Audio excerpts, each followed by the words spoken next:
Welcome, oh, there we go. Welcome everybody to the second night of our council retreat. I will note that all 5 council members are present. They're calling people right now. So for the record, this is continued from last night. So we're going to see who the press presenters are. We're going to see council can come up to a decision on a budget. Stay tuned. Right? There's an award given at the end, best presenter and best dressed. And we will proceed forward because only BYU's playing. But if Utah State was playing, we'd be watching the game up there. But who cares about the Cougars? But go ahead. No, go Cougars as well. Okay. All right. So we are into Parks and Rec facility is on page 39. Is there anything from Nate or Brett before we get going? No, we get right into it. So yeah, first we'll just talk about the facilities. As you know, Cameron, for the last year, we asked him to help oversee the facilities, and so he's done a really good job this past year identifying areas of improvement. So in this budget, you'll see recommendations from him, items that need to be addressed sooner than later.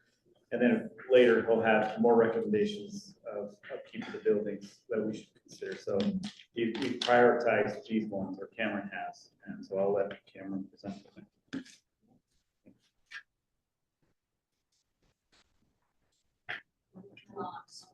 Anyway, page 39. All right. So Brad said I took over buildings in July. And they include Parks and Rec building, Public Works, City Hall, Public Works storage building, the decant, the salt shed, and the Whitaker home. It's about 60,000 square feet of floor area. Let's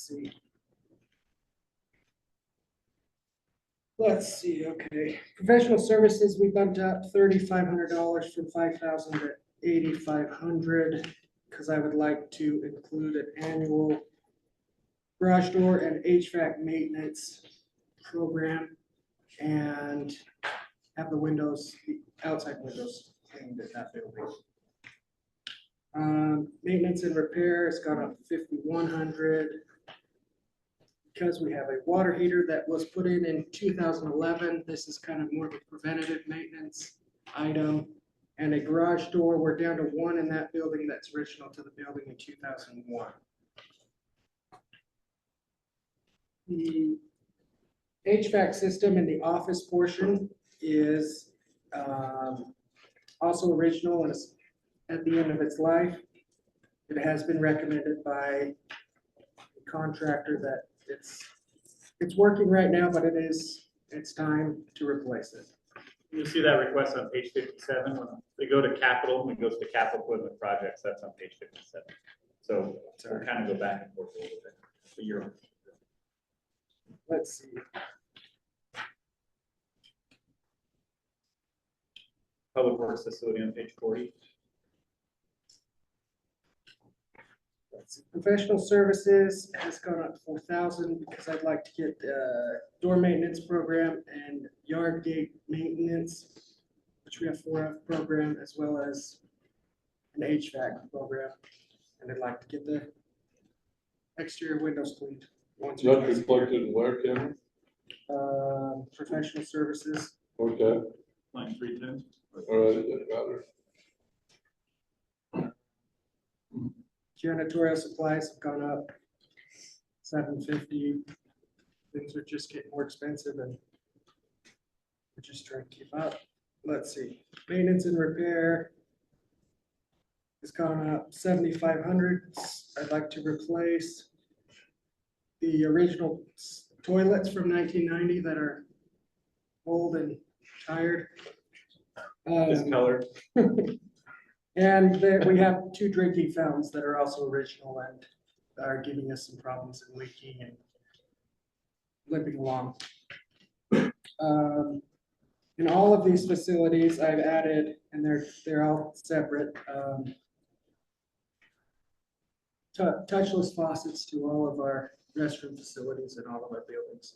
So that I have about $300 a piece. That would be me putting them in, but you're gonna see those in all of the buildings. Let's see, going to public works facility. You can see in this picture, this is in front of our salt shed. It is a tired area. The pavement is, we've tried to do this a couple times. So the pavement is, it's worn out. So we have 40,000 in there for repaving that area. And then in the upstairs, 13,000 for HVAC. Upstairs we have, we've built that out slowly, and our HVAC system is not, it's a furnace and air conditioner like you have in your house, but it's not sized or powerful enough to keep up with the offices. I personally added an office up there for Dave Walker. We've taken storage off and we're putting more and more offices in there. This would be to put separate units in Dave Walker's office and then the big office that Donna works in, so they can not have the huge temperature extremes. We've tried in Donna's office, we've tried window film. It faces south, and it gets really, really hot in there. So that's to take care of that.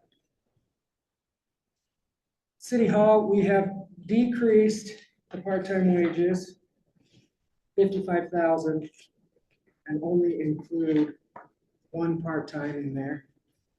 We have one part-time now, and he comes in and he does carpets, and he does a really good job. And the reason we're decreasing that is because we've gone to a contractor for custodial work, and that's why this professional services has increased to $50,000. It also includes the fire system, window, and the custodial services, the main one on that. Mechanical service, that's for our HVAC boiler stuff. Boilers are fine, but our pumps are still aging, our air conditioner, etc., the blowers and so forth are needing repair. I'm already out of funds in our mechanical services budget this year. Janitorial supplies up 1,000 just because prices of the products are going up. That's 20,000 in the maintenance and repair. To add touchless faucets, replace blinds in a bunch of upstairs areas, especially facing west where it gets really hot. And the top in this picture, that's just outside the bridge. Those pictures on top are actually plastic. I repaired one, the bulb went out, so I had to get up there and repair it, and they're cracked. They're original of the building, and so I'd like to replace those with new, just the tops with new fixtures. Let's see. So capital equipment for City Hall. It's on page 58. We budgeted last year $34,400 to get a disconnect installed, because that's what our quote was. I didn't get the quote that was before me, but our quote to do that was that-ish price. We went and did an RFP for it, and that contractor, I contacted them and said, hey, and they were not interested anymore. So we did put it out to bid, and we got some interest, but ultimately they said we needed more information. We need to talk to an electrical engineer. We've since hired one. They've got Rocky Mountain Power involved, and the cost has gone up tremendously just because Rocky Mountain Power has their own standards that we have to meet now if we touch anything out there. We have to come up to current code. Right now, we can't shut the building off, fire, anything. We're waiting for Rocky Mountain to come out and shut our power off at the pole before we can do anything in the building. The transfer switches, are not currently working properly. Those are to switch power back and forth from the generator and the grid. They're also original to the building in '93. Parts are hard to come by with those, and they are recommended to be replaced. And the critical part of this is our EOC, so it's really important that this building functions with power on all the utilities, since it is our EOC. Cameron did have recommendations to replace these items also with the Public Works building, because that is our backup EOC. I've just made the recommendation, let's focus on this year, we'll work on Public Works next year. You want to touch on the grant? I mean, it's not guaranteed, but yeah, you can talk about it. I know, we have applied for a grant to get the generator, transfer switch, and the disconnect. Here at this building. We'll see what happens. The generator's okay right now. We put it in there. It's out a couple of years to be replaced, but we're hoping to get it now. From where? FEMA. It's a FEMA grant, right? Yeah, it's one of the congressional earmarks through Congresswoman Malloy, which is through a FEMA grant. So I don't know what the odds are, but Pretty low, would be my guess. Actually, it's pretty. So she's gonna be able to do it if she's part of a different district? Will she continue working on this grant? We'll know by tomorrow what grants we get. Oh, So good. we're actually, Mike can talk about it a little bit more, but we're actually, mostly Mike, but Mike and I are communicating with the DC people. I just spoke to Congresswoman Malloy's staff. They really like a couple of our projects, and we think this is one of them, but the other one is the $3 million well. So very promising. We'll find out tomorrow. So Thank you for continuing to look for opportunities that way. That's fantastic. oh, yep. Are these with Ferguson? Did these come through Ferguson? A lot of it's our staff putting together, but Ferguson Group for sure is helping guide and make sure we get everything in. In fact, the staffer told me yesterday, we were by far the most prepared out of any of the applicants this year as far as what we submitted. And again, that's the Ferguson Group is helping to make sure we get, but our staff is the one who kind of run, get Nate and Mike and all that putting things together. So But who's finding them, Ferguson or our the staff? Ferguson Group is helping us navigate. We already know about the congressional earmarks. This is different every year. Congresswoman Malloy supports these congressional earmarks. And Congress, I'm calling Congressman, right? Promotion. Councilman Plummer, I already talked with Representative Moore and told him what we're pursuing or needs to. Assuming he's successful, he's got a tough race on his hands, so. But, you know, so, yeah, that'll happen in February, the changeover representative for January. To Robin's point, I hear what you're saying on, who is finding them. I mean, it leads to, is Ferguson doing their job? I will say that federal grants are incredibly difficult to navigate, and they are probably saving us thousands of dollars. Like, obviously, maybe staff could do it, but if you were to go hire somebody to help you chase that, they're really expensive to chase. They're drafting the letters of support that we Yeah. then kind of push around. So They're just, doing they're all that. probably making it happen where it's really easy to lose. They're really painful. I've done a few of them in there. They're a lot of work. And competitive, so if you don't know exactly what you're doing, you're not gonna win. And we had 4 requests, so 2 of them are being seriously considered. I think for sure we'll get one of them next up. I feel pretty confident. I was just curious as to whether we found out about them or they were just helping us get them. Right.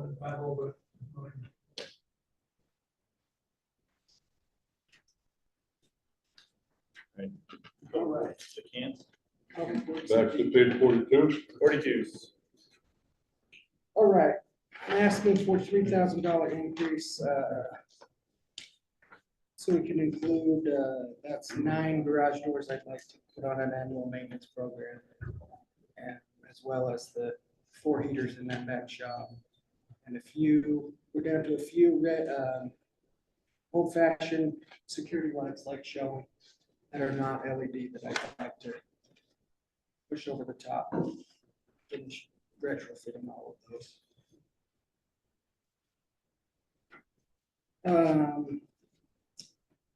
So on to page 58. $30,000, when we built the decant, we did not upsize our water line out in the road. And it also does not have hot water. So we're having to right now clean our plow trucks mostly in the decant and then drive them to the car wash and finish cleaning them out. So this would be to increase some volume and also to have hot water so we can do the whole process at the decant pit. Which line are you on? This is the first item under Public Works Storage decant on page 58. So the last kind of 3 items there on page 58.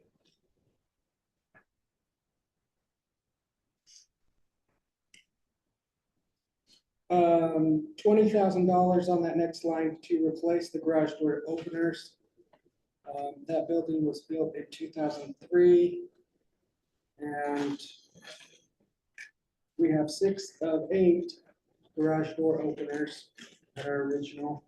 We had one go out and we were down for a couple of months this past year because these new openers, I don't know why it was so hard to find, but I'd like to just replace them and get them all modern and up to date. Then the final one, we have 4 heaters in that back shop. I'm asking to do 2 this fiscal year and then 2 next fiscal year to replace them. Those are also original. They were actually looked at today, and they are also pretty close to their end of their service life. They're running quite hot. And then Whitaker Home has 43. Page 43. I'm not asking, I think, what was it, insurance or something negligible went up, but no operational cost changes. That's what I got. Yeah, it's insurance. And the other capital projects, I don't know if they've been determined what projects they're pursuing. I don't know that. I don't know that is. And that's funded by the RAP tax. What's funded by the rat tax? The 27,500 in the Whitaker Home capital Oh. projects is the RAP tax transfer. Okay. It's not transfer.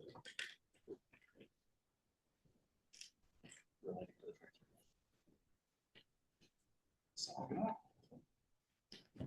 Any questions? All right. Thanks. Who's down? Thanks, Kevin.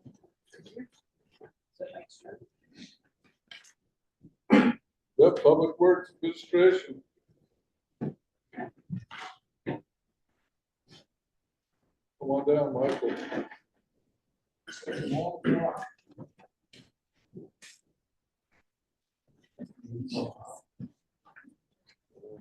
Back to page 30. Yeah, 30. Page 30, everybody.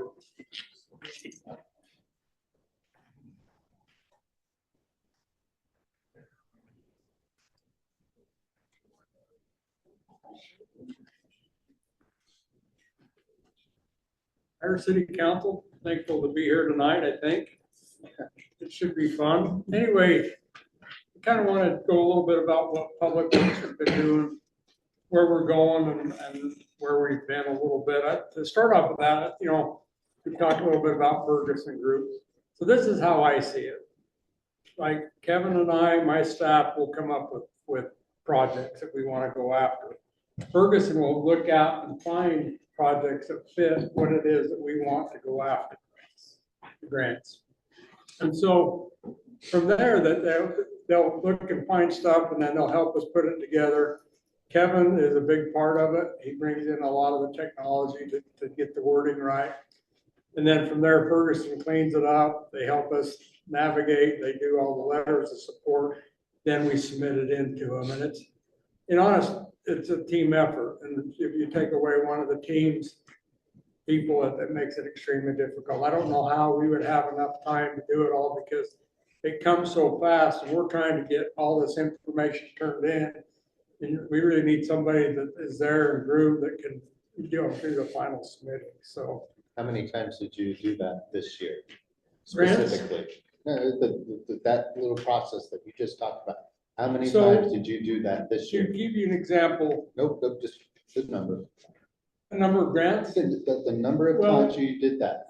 you don't know how to answer that without saying how many projects. I mean, we have tons of projects that we look at and then we evaluate. So, you know, if you take evaluation, probably 15 projects that we So look you- at, and then we start honing them in to what will work out. You communicated with them 15 times on 15 separate We meet occasions. twice a month, we meet with them Okay. and communicate back and forth, so. And it's not And just public frankly, works, we can- police and all that. We as a council can help them with that. We get those emails.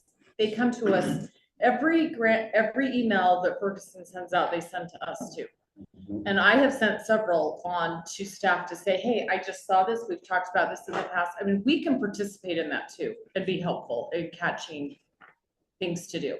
We're good, we're getting to them half a dozen or more. It takes a lot of time to really go through those emails they send out and make sure that we're reviewing. So Reminds me, I make sure Councilman Baker, you get on that list. Yeah, Yeah. I'll get you'll get them. there is a ton of information that Ferguson is providing in those emails, and that could be a full-time job. I think just tracking all that. I try, whatever I see, I try to send on, but sometimes I'm spending an hour or more just reading the emails and seeing if there's anything that would relate. So I think that staff has done a really good job of finding them, and they usually are one step ahead of me. Like when I send it out and say, hey, what about this? They're like, well, this is why we can't, this one doesn't apply to us because of this. So I think Ferguson is doing a good job with you every other week. It's kind of like finding the perfect project, like the tank, which I'll talk about in a few minutes. You know, that project just come up perfect, you know, so it fit in and everything felt good. The projects this year felt really good. I think that's due to why we're where we're at right now. You know, I don't want to say how hopeful I am, but I am pretty hopeful that we will, you know, be able to maybe put the canyon well in, drill the hole, get the building up is my hope. You know, and in talking about that way with the grant, we had many more things in there. We had over $20 million worth of grants that we've refined, trying to work towards, because we heard more or less go big or go home. You know, on some of our, like our reservoir project, it was kind of small, and so we were lucky in that, but they wanted to see a lot of projects. Well, we got going through there, had, you know, Main Street water line in there that we've got in the budget tonight, we'll talk about. You know, we had the other one on Main Street from 4th South to 1st South in there, which was the transmission line. We had the hillside in there. So we had all these things, and then things changed a little bit, and the mood changed from what the congressmen want, and so we had to adapt and change to that. But it's a big deal. I mean, it's a lot of work. So when we talk about Ferguson Group, that's one group that we work with. So the other one is WFRC, and different types of grants in WFRC.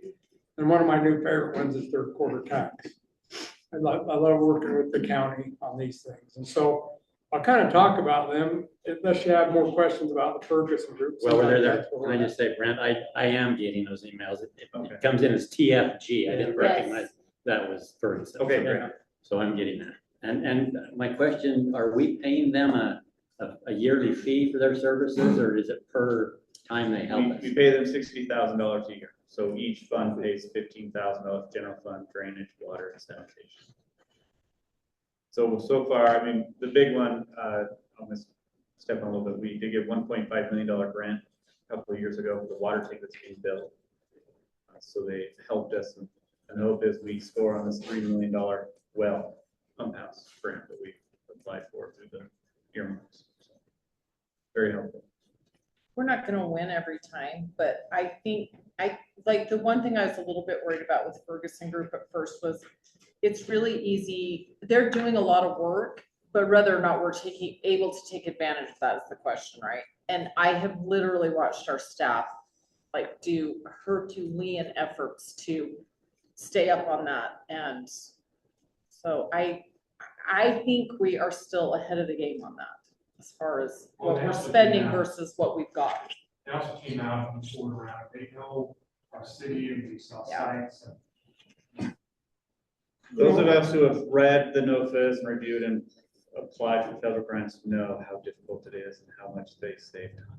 It's so hard to do. It would be, That was chasing my role a in grant union. like the water tank is probably a $20,000 to $30,000 endeavor if you were to hire a consultant to help. So it's. That's 1/3 of what we're paying.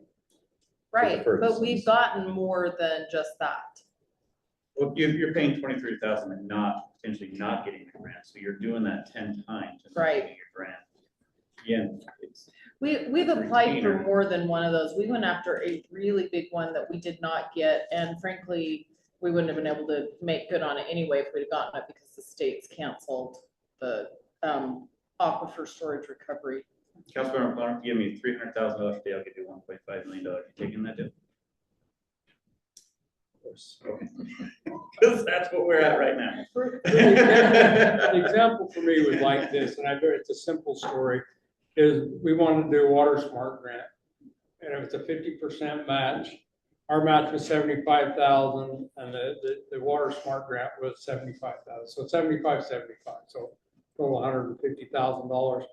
I sat down with Rebecca because I expressed interest that I wanted to try to get a bunch of meters in town, get them radio reads so that we can read them all year long.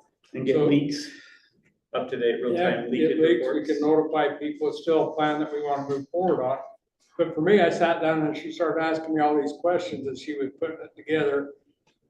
So we submitted it, we got it back, I got a letter, and I was actually heading to rural water, and I went down to a guy that writes the grants for rural water, and I said, what does this mean exactly? I knew what it meant, but he goes, I've never seen one of those before. And I think if I would have tried to do that myself, I don't think it would have happened. The way that she put the words in there and everything in there, hit all the boxes, checked everything out. And that's what they bring to us. We give them the project, we give them the verbiage, we give them everything that they need to do to make a project. And then they check all the boxes to make sure that it's in line with what's going forward. So, I mean, it's up to you whether you want to sign up with Ferguson again or not, but as long as you pay the money, I'm going to do my best to get the grants. That's how I look at it. So this is a perfect segue in. I want to talk about, where we're at right now with grants. I kind of want to paint a picture if I can. So grants going on right now, we have Fourth East, First South, or Pages Lane that's going on. That's a WFRC grant. That's not through Ferguson. It's one that Kevin and the staff have put together. We were able to obtain that one. So 50% off is a pretty good deal in my book. And then you take Fourth South widening, that was a WFRC grant as well. And that was to extend the curb and gutter over, put the box, well, the county was putting the box culvert in, but then it was to make a trail from the frontage road all the way to Main Street. As long as I've been here, I don't know where the city would ever come up with enough money to put curb and gutter going down Fourth South. You have no contractors to come in and put a subdivision in, so it was a perfect win-win. And so we received that 50% match. Well, Kevin had an idea, let's go after the third quarter tax, and we met with them. They came in, instead of paying 50%, we're paying 20%. So it's a 30% savings of what we received on that. So we turned the money back in down WFRC so that another community could use that, and we proceeded to move forward. The county really liked it, and the committee was there, really liked it because it's conducive with what the county wants to have happen. They want to see places where people can travel and move back and forth. And so I felt like it was a great project. Councilman Hurst was there. I think the same thing. So that's one that's in the works right now. You know about the tank. I don't know if I need to talk about that, but originally it was 1.5. Due to the EPA taking so long getting it going, we may be up to 600,000. They can correct me if I'm wrong, but it's still 150 or $1.5 million that we received from that. It originally was 75%, right? Which my experience from my professional life in that is that man, you did really good if you've got a 75% grant from the federal government. So I love what Mike said, that it is a team effort, because frankly, the mayor was heavily involved in that too and had some connections that. So that's why I'm saying we all need to be watching it, because we never know when there might be something that something or someone that you can be a help to it too. So I just think it's a great way to try to utilize some of those tax dollars that our residents have spent. They've given it to the federal government, and it's great to get a little back to Centerville. Well, then the other one is the CBDG grants for the ADA ramps, which Mark and Bryce and them have been working on over the years. That's something that we do in-house. So what's the future? So the future is this. So we have 4th North from Main Street to 4th East in the hopper right now. We will know on the 25th on that one, whether we're successful at the 50-50 match. So 50% of the cost Centerville gets to pick up, but it's better than 100%. That's one that's in the hopper. And then the one that we kind of talked about tonight was the new Canyon Well is in the hopper. Hopefully we can pull that one off, because I think that would be huge for our city. And then the other one is me and Kevin's got a meeting with the county on Monday to talk about another project, to kind of get their opinion on what it is we want to do and what our ideas are. So we're continually going. So that's kind of the grants. Any questions on grants? No, but thank you. You've done amazing. You and your crew have It's done been fun. amazing on the grants that we've got. Frankly, honestly, that is one thing that I can honestly say, over the top efforts on that, which is why we have seen some success. And So that third quarter sales tax came about, Collar voted on it, I think it was like 13 office, and approved that. And so when we don't submit a project, they take the mayors that haven't submitted a project and go look at all the projects. So that's why last year I didn't know if we submitted a project. It's kind of like federal grants. Do I think it's great use of money? Not necessarily so, but should we take advantage of it? Yes. Right, the reason I don't, I've seen some projects where communities are taking all the risk off the contractor, where they're putting curbs and gutters, and pipes, and everything else. But that discussion is not for here. That discussion is for somewhere else. But it's there, and so we should take advantage of it. And then what's great about third quarter sales tax, the other WFRC grants is they're right here. You can contact them. Who do you work with, Mike, at WFRC? Is it Wayne Benyon or somebody else? But anyway. Yeah. Okay, so that's what's so great about all those grants that you described. That side of it. When they give a grant, is there ever any expectation in return for something? Many times. It depends. Federal level has a lot more. But when you done at WFRC, not so much. It depends. More locally are the less. I agree with that. Federal for sure. You have Davis Bacon involved, and it's pretty. there's a lot of A people. lot of regulations and oversight monitoring. But that's where Ferguson Group also helps us with the monitoring of it. Well, it's like the reservoir being in Baba, you know, I mean, it's like you buy a fitting, you gotta have the documentation and you gotta keep the documentation all the way through. For these, not so much on that kind of stuff, so. What about WFRC though, with respect to the communities they're helping? Like if Centerville's got a lot the last few years, are we less likely to be looked at heavily when our neighbors have big needs? Is that Well, given I can answer consideration? that. That's, you know, in a lot of cases, if you go to these meetings with WFRC, you see a lot of projects out there and they do look to see which ones are the best and who it helps out. Now, to our credit, being the city, not just me, but we're shovel ready on a lot of our projects. So that's a big deal to WFRC. Because if we're ready to move on a project, they can bounce us up in there. Go Well, ahead, didn't Mary. No, go ahead. 400, sorry, You're talking. I was gonna say on 400 East, didn't we get bumped up a few years in the, because That we was were two ready, projects. yeah, So we got it combined. Right. Because Before they we were come ready on. to go and another community wasn't, so they moved us up on the, We have a very good public works department and, with Mike and the staff and Kevin as an outside consultant. I think we're very honest on our applications. When when we haven't submitted, I've seen some projects that are close to shovel ready.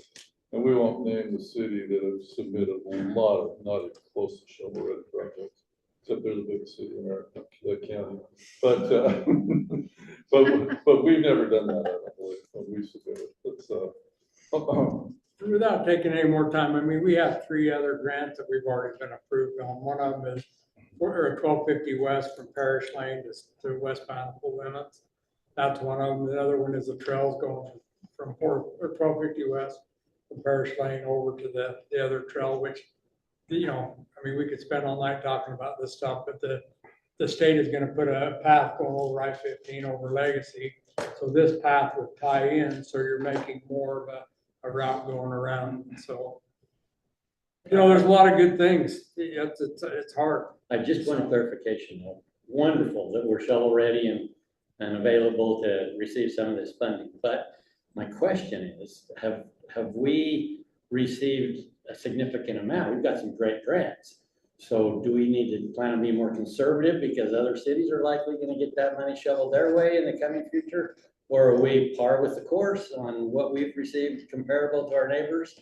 And because if I were on those boards, you would lean heavily towards a city that wasn't assisted significantly the last few years if they had some needs. I just wonder where we fit in that mix. I think in reality, they're fair. I think it's a project number one. Number two, in one case, we did get bumped for a year because we'd received so many grants. But the bottom line, everybody has the same playing field. If you have a good project, it'll go through. And that's You could have a good project every project. year and you'll get selected every year as long as you have a good project. That makes sense. That- They might delay you in the interest of somebody who hasn't received one and they finally have a good project. But again, that's what's great about our public works department is it's always a pretty good project. And the mayor gets upset when he has to do the tour for the third quarter tax. He's like, why didn't you apply? I don't want to do this. I do, but the years we don't, submit something sure as, make me aware of what's going on in the county. I think that's a great question, Councilman Binger. I can't speak on WFRC grants, but the third quarter sales tax, there's always been more money available in grants than projects applications that have been put in. But we have come back and said, we're not giving you at this point in time because you're not shovel ready, or we're only giving you 50% of what you want, or 25% of what you want. The mayors that haven't submitted, usually body of about 5, make that recommendation to TOG, which is all the mayors and the 3 county commissioners, and then vote on approval of projects in usually the October meeting. But that's just a third quarter sales tax grant for like our 1250 West extension. And you guys looked at the one, what, the 400 North. These other WFRC grants. No, originally it was a I can't speak to WFRC, got moved to third quarter. But It was originally WFRC, then got moved to third quarter, which they were grateful to have the money back in because I think they had some places to go to, so. So relationships matter in this, and we have strong relationships with all these organizations. In fact, they come to us and say, do you have a project because this one just fell through? And we've got to spend this money or we're going to lose the money because it's from the federal government or whatever the case might be. So relationships are critical. The one big thing I want to point out, again, something I mention every year, but just important to mention, as we go for grants, we go for grants that are a priority for us and not go for the grant and then fit the project for the grant. We have the project already needed, it's already in our plan, and then we pursue the grant. Some cities will go the wrong way and say, oh, that's a great grant, $2 million, we'll do that one. And it's a 25% match, you got to come up $500,000. That's a 20-year project, and now we have to bump our short-term 1 to 5 year projects for a 20-year project. And that's where we're really careful of, is we only pursue grants that are in our short-term needs. Anything else on grants? Let me just try to help us get back up on the schedule. So a couple things, I've got the list up here, but a couple things that I've added. Brent knows I have a picture of all my crew outside my office and I look at it continually. And you know, the thing that I'm having a problem with is every year since I've been in, we've lost 1 to 2 staff members a year. You know, they're leaving for other opportunities, another city. Maybe not with one was maybe just not the right fit for him in the career here, but it is one of the problems we have. I have a lot of I don't have a lot of employees that have very much longevity. You know, with Dave, we'll talk about that later on. I don't want to take from him, but in one department, in the water department, we're having a hard time. I mean, I've got a guy at 6 months, I got a guy at 2 months, but Dave will go into that. I don't want to really get into that too much, but the other thing is training, keeping these guys trained. Right now, I have 6 guys that are trying for their water operator, 3 guys trying for their CDLs. And that's just a small handful of guys. So, and Dave will allude into more of that. So part of mine and Dave's responsibility is to try to build departments. That we're trying to build the streets, we're trying to build the water, the drainage. We're trying to build these departments so that they're sustainable and can function on their own. Like you'll see it tonight. I decided to share the leadership, so I'm allowing Dave's going to do some, Steve's going to be up here, Mark's going to be up here in a minute. So I want them to help sell their department to you guys a little bit more. So things that are going on good. One of the things that I feel like we really boosted on is the web posts. I think we're getting a lot of information out there to our citizens. Just like the green waste, we're trying to kick out as much as we can. You guys give us $20,000 a year. We haven't been able to use the whole amount. So what we want to do, get the information out, get the people bringing the green waste. So that's one thing I feel really good about is our relationship with the citizens, I hope, is getting better. Excuse me, that we're able to get with them and get information out. Sorry. So going back up the sheet, so we have 65 miles of road and gravel that we take care of. Mark's been out crack sealing with his guys the last little bit, which I think saves the city a lot of money. We're not sure what the water worth rate increase is looking at this point. I'm sure that's something you'll get an opportunity. Thanks. You're all right. I needed that. We have 106 miles of water main and services. We're doing about 5,165 service connections.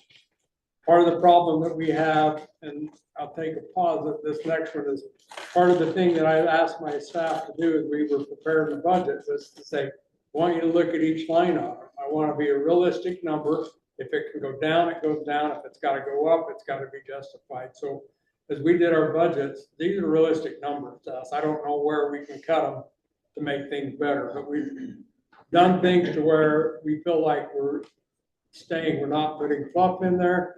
We're hoping that these numbers, when at the end of the budget year, we're at those numbers of what we're presented in our budget. So part of the control we don't have is Weaver Basin raised our rates 14.3%. We have one more year before they're going to level off.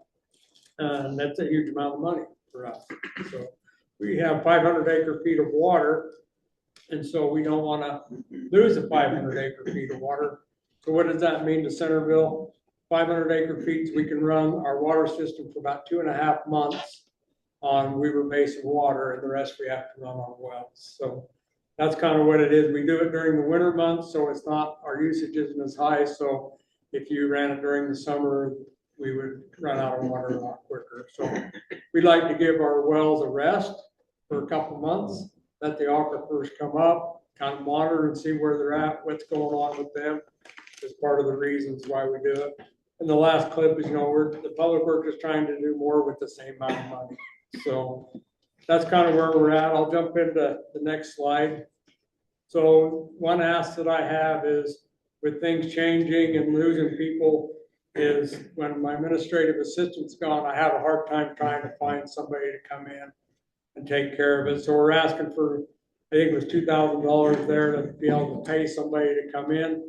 One way or the other, we end up paying for it, whether we take it out of regular salaries or what have you. So right at this time, we have our old administrative assistant who comes in. I shouldn't say old, that's not right. My past administrative assistants come in, and she comes in, and the nice thing that she brings to the table for me is she knows everything. She knows about garbage pickup and all these things. So for me, we have an hourly rate that she comes in. She's on as a part-time employee at this point.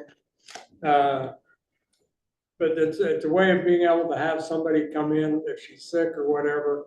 If we don't have that, then it's like everybody in the front office trying to cover for everybody. And it takes up a lot of my time sometimes when she's not there, calls in sick. And being a young family, you can kind of tell where that goes. So we had an increase in memberships, the 211 account. That was, I wanted to add Dave in to be a member of the Intermountain AWWA. It's kind of like rural water, but it's a lot bigger. The thing I've always appreciated about AWWA, they bring my scope in a bigger project. I think if you corner Dave off the side, he would tell you how good of a benefit that is. Our 250 account, we moved all the vehicles into the Public Works Administration, so we had no present any repair money in there. So we're asking for $1,000 to cover any oil changes and things like that. 340, we were trying to bring everything in so that we had like all data is a computer program, Cummins is a computer program, International, the Snap-on is a program. So we brought them in, and then also if we're buying a computer, that would go into that category. 314 is what he means. That's, yeah, sorry. So anyhow, that's kind of what we're at. The 480 account, that's kind of for unseen things, small things that we need to purchase, things that just happen and you don't have a really nice spot to put it into. But yet not big enough that you can make a line item for it. So part of our focus is for Dave and I and Lauren, is to get our staff trained, see what we can do, how we can help incentivize people. Is like I say, if you notice outside my office, there's many times I'll be on the phone and I'll be thinking about individuals that's on that picture, saying, am I making them be the best that they can be, and what can I do to help them get to that point? That's something that's important to me, that I feel I enjoy doing. I like to make sure that stuff is going on. So 330 account is our education. Dave and I attended 2 major conferences. Both of them are just, the information is out there. I mean, the water regulations are changing. We had lead copper we had to deal with. We've dealt with byproducts disinfection. Steve has been dealing with the lead copper. So there's many regulations out there that we have to stay on top of to keep our water system current and in compliance is the word I'm looking for. Well, these funds are 5 staff members that basically use those funds. So, Mike, yeah. on the 480 miscellaneous supplies, 3,100 includes a tablet. So we put a tablet in there as well. Dave needed a new tablet this year. Should it be in computer services for that? Well, hey, why did we put that in there? We can move it. It's not a big deal, but I just I do agree with Rick a little bit, like, let's keep miscellaneous, like, oh, we don't have another code. So. Right. So what happens too is if a tablet is purchased, would be coded properly. That line item might go over by a couple $100, but if they're And then under the on other that one would go 3,100, it's under $200. So it gets coded regardless. You might see line items go above what's budgeted, but it's because. But at the end of the day, whatever that subtotal is, Down at the bottom, you they live can in that subtotal. Okay. Coding it properly is Great. very important. Okay. So that ends the Public Works Administration, unless you have some questions. At this point, I'll have Mark come up and I'll slide over here. Streets, yeah.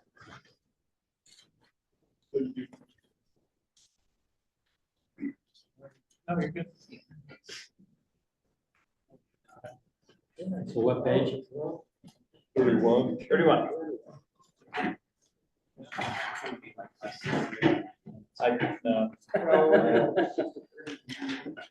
You wish, but no.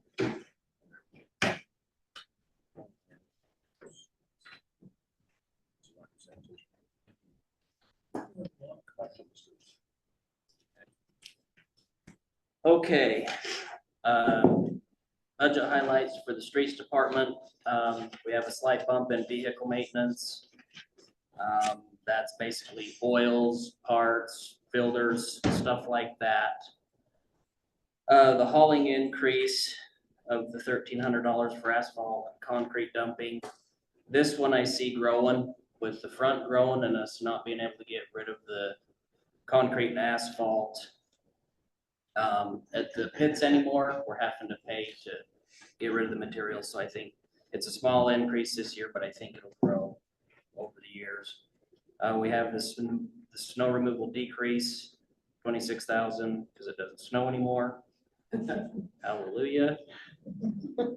The sign decrease to $9,000. I feel like your employees were sad about that this year. Some of them were sad. They were, yeah. I was not one of those who were sad. They haven't been That is around good long to know enough where that you they're stand sad. on this. I was sad. I wanted to go ride again. Oh, Chuck wasn't sad. He No, enjoyed- Chuck wasn't sad. He Chuck enjoys plowing. White enjoys plowing. Yeah. The sign decrease of $9,000, we didn't have any asks for any additional RRFBs or anything like that. remind me what the RRFB is. That's- That's those flashing Mhm. lights for the crosswalks. Okay.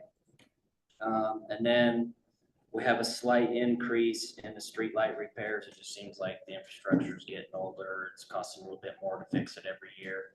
So that's why we have that.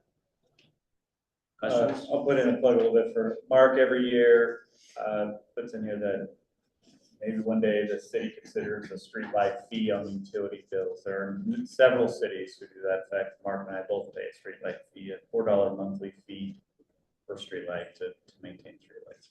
And we're not arguing for that, we just wanted to put it out there. Mark brings it up every year, so.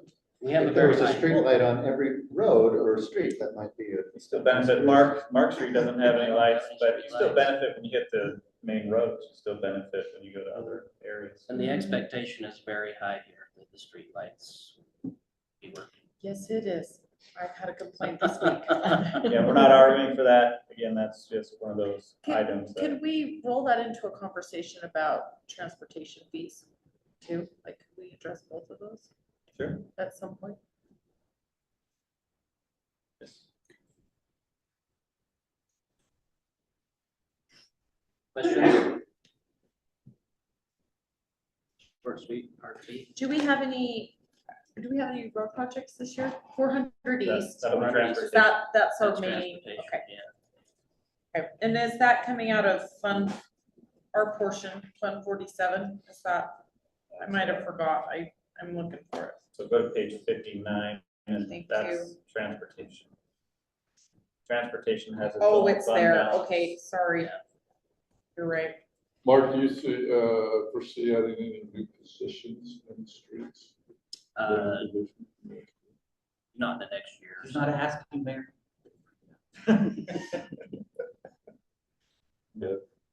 Are you seeing any of the same turnover that Mike mentioned? We've been pretty lucky the last few years that we've had a whole crew, but getting a whole crew, we had a couple of years where we were months and months and months without anybody. No applications, no nothing. So I think we went 10 months at one time with an open application. I remember the day when we would put out for an opening and we would get 150. I mean, you had a pile of applicants. Now it's just like, literally, I feel like with the last two that we brought on, we did some fishing and, was able to get some good employees. I feel very, very good about, and I don't want to get into Dave's deal, but I feel very, very good about the staff that Steve's got now. But the problem is the age, and Dave will talk about that.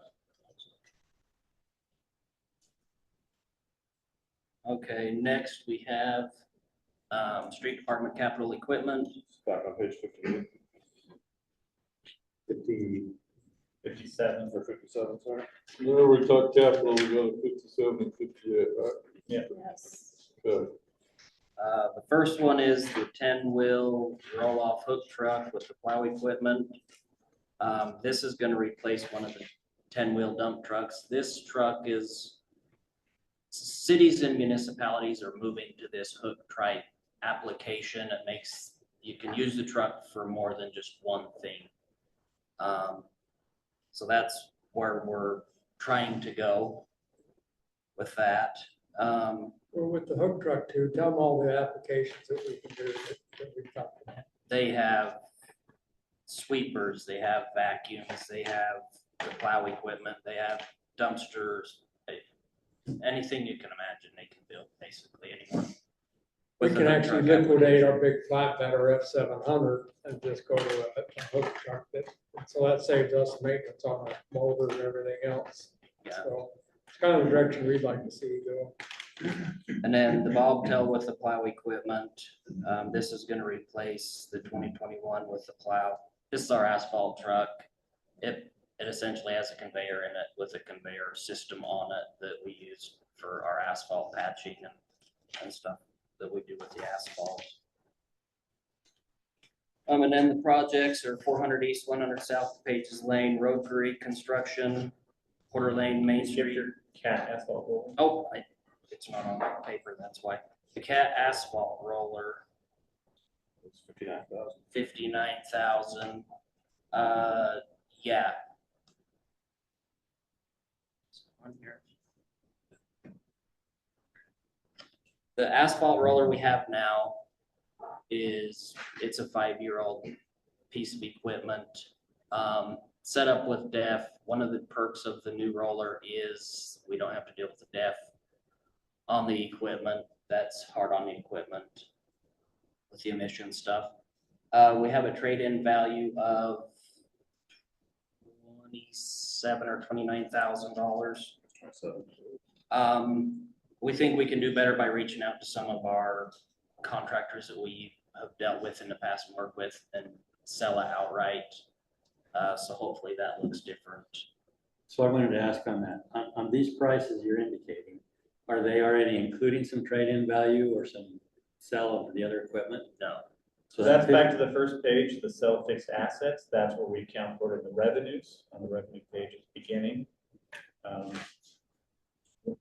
That's where we account for. We don't offset it in the budget. We want the true cost of what an item in and the true sell of an item in that line. So revenues on page 9. And you Sell estimated fixed assets. the conservative lower amount, I assume. Usually we do better on the price and the sell. Pretty much. And those other two vehicles that are so expensive, there's some trade-in realized on page 9 then for those. Just to plug the roll-off again is, here you get rid of the truck, you may be able to keep the flatbed, you may be able to keep the dumpster. If we end up with a back system down the road, you're able to keep that stuff and you just send the truck off. The back trailer's in the Bring it budget. back. That would be attachment to this. So that's in this year's budget. Yeah.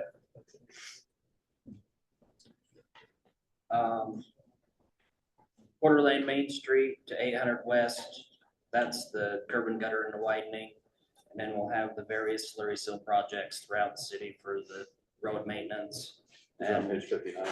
and then our crack seal stuff that the city does in various parts of the And city. that is an amazing project that our city staff goes out and does and saves us a ton of money. If you drive around, you see Mark and his crew out. Right, doing that themselves and they didn't used to do that. And Mark has taken that on and saved us a lot of money and I appreciate that. Not only saving us money by doing it themselves, but also just the maintenance on the roads is really critical to the, like, we're really pushing the life of the road with the budgets that we have, and doing this helps to make, it just extends the life of the road a little bit By longer. bringing it in-house, I think we have a better handle on quality control. We're able to do a better job and use the materials more wisely. But getting that down and protecting that surface is really critical to maintaining that road base for as long as we But we can. were still doing that. We were just hiring it out. Mark's Right, taking it over, right. so. But the difference is when you hire it out, you're paying for labor. You know, there's a lot of different philosophy about public works employees, right? So Mark's guys are here. It's whether Mark can schedule the time in and get it in there to where the guys are productive in what they're doing. If they're able to accomplish this over here and the crack filling is more efficient of your crew. So you get more bang for the buck, you get more miles of road crack sealed if we can do it in-house. Well, like Mark said, we're getting a better job because Yes. he's there and she's very fussy about all this stuff. Which we are Mark's grateful very I for. seen Mark out Yes, doing I've it today. seen Mark Pretty and he's awesome. very fussy. He got Mhm. mad at me, yelled at me. If you want a job done right, Mark does it right. He's all Yeah. about quality. Yep. I'll testify to that. So. They were in my I appreciate that. neighborhood last year and I was very impressed with how they were doing it. We tried to Too do a many good job. compliments for Mark. Yeah. I know, oh, sorry, Yeah. did you want us to be a little harder? Nice back. Well, that's because Mark and I have bashed a couple times, Oh, we- but it's we his quality, bashed, man. yeah. We just love it. So. You're making it hard on the mayor because you're doing We- too good of a We job. have agreed to disagree at times, or two, for sure. Well, sometimes, that happens. Transportation? Yep. Transportation budget highlights. Like mentioned, the 400 east, 100 south of Pages Lane Rail reconstruct, or the 4.194 million, 175. We do have that grant with UDOT. You can see in the top revenue side, $3.9 million in grants to help with fund these projects. Then below, the Porter Lane widening, we've talked about, the crack sealing, slurry sealing, we've talked about. The sidewalk active transportation for 125,000, that still is getting us along okay. The Aryan Way rebuild is gonna be a project that's in conjunction with the sub-drain project that the drainage is hopefully gonna do next year. And below's the grants. You might share why are we doing that? Why are we not just patching it? The cost different, for one, the road is 20+ years old already. It's due for an overlay now. And we're just taking advantage of the project and doing the road rebuild instead of patching. Patching doesn't typically end up well when you're trying to match the existing surface. So just redoing the whole road and putting it into the rotation is beneficial. We'll also look at other utilities before we do it, so it'll be done and over with right, which I like that idea. Cameron and Mark can come up with that. So the 200,000 is what is happening this year? That's not a whole road replacement. Maybe some sidewalk, curb and gutter, Okay, waterway. It's really tricky with all of our enterprise fund or transportation, because the fiscal year crosses right in the middle of construction season. So yeah, with Aryan Way, they're doing that sub-drain. Because of the timing, we don't know how long it's gonna take exactly. We may spend some, so the actual dollar amount we spend won't change, but for budget purposes, we need to put a little bit into this year, and then you'll see. we'll see more next year. To finish it off next year.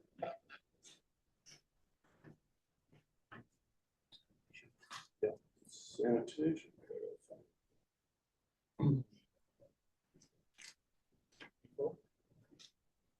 64, 60. Yeah, 64. You're the head guy that keeps track of that glass recycling. Sanitation, we have the refuse collection charges that went up $1 per can.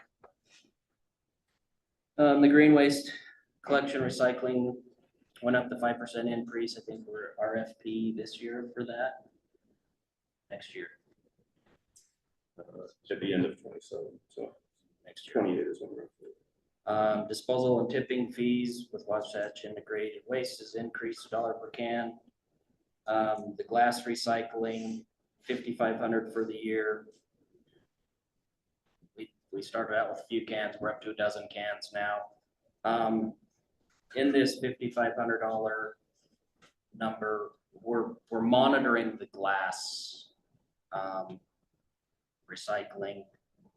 At this point, we're not ready for a bin with the requirements of having to dump the metal bin. It doesn't make sense. So the 5,500 has enough in it to include 2 more cans for an additional 6 months. So we'll monitor it, and maybe if we need to add the cans over the holidays or whatever, we'll do that. So that's where we're at with that. And then the spring. Kind of like though, that was something as the gal came and did the presentation, you guys all remember, something that we thought was gonna be very, very inexpensive. You can already see the numbers growing, right? I mean, and it's a big deal. It's amazing during the holidays how many bottles we, I won't say what kind of bottles Mike we is get, censoring himself, right? but there's amazing how many bottles we get during the holiday season. So anyway, but I think it's, what you're suggesting is that we're doing a really good job at recycling, Mike. yeah, exactly. That's what I was meaning. Well put. No, it is. I still feel it's a great idea. I think, you know, you take all that glass that's being recycled versus sitting in our landfill that never decomposes. You know, it was the right thing. I'll be honest, I wasn't in favor of it, but, you know, in all honesty, it is the right thing to do. You know, and Do you feel like it is a it's cost, but mostly our community that's using it? Or do you feel like maybe there's I think it's businesses mostly. outside I think there's a lot, mostly ours. Mostly ours, but we're seeing a lot that maybe businesses might be using our glass recycling. But again, it's a good benefit, even if it's a business outside of an area utilizing it. I think that's okay. It's not, I mean, what is the life of the landfill, Mayor? Is it 10? So I have a landfill 6 months to 5 years. Yeah. So there's not much left of it. Not much left. And then we're gonna it's see an get increase in our really fees because it's expensive. going to be transferring it to the desert. And so Yeah. we're gonna be paying higher costs once that happens. So going back to the revenues, there is a recommendation to increase our flat can by $1. That's Wasatch Integrated passed an increase to $1. So we have to pass that on to our residents. We did see an increase of 5%, Nate, from ACE this year. We're absorbing that in our budget. We're not asking for that. We're just recommending that $1 per can increase that was passed on to us.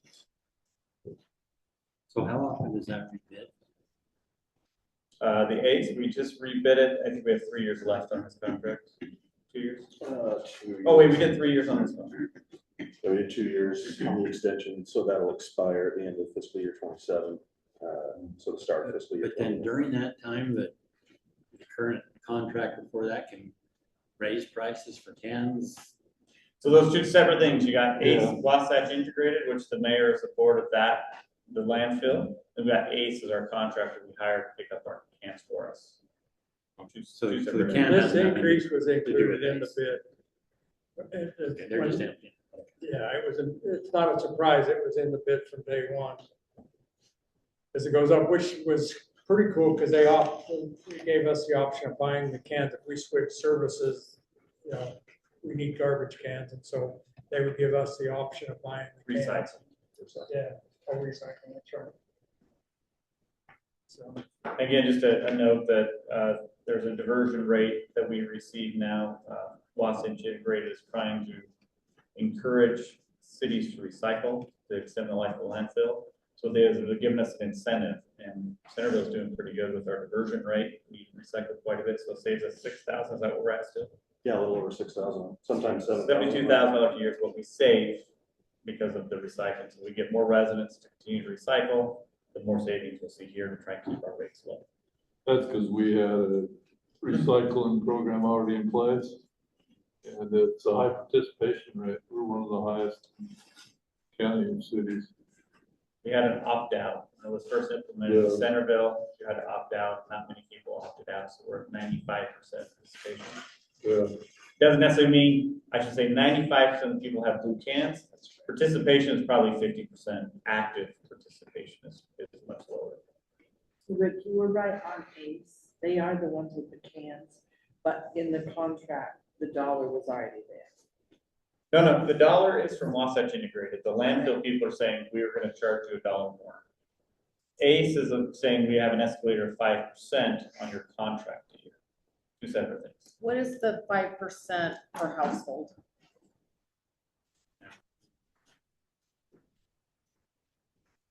And is the cost based on how many cans they empty or the weight in the congregation? Tipping fees, it's per can. And population, I think Natalie had to do some math for it. So if everybody had 2 cans, it would cost us more.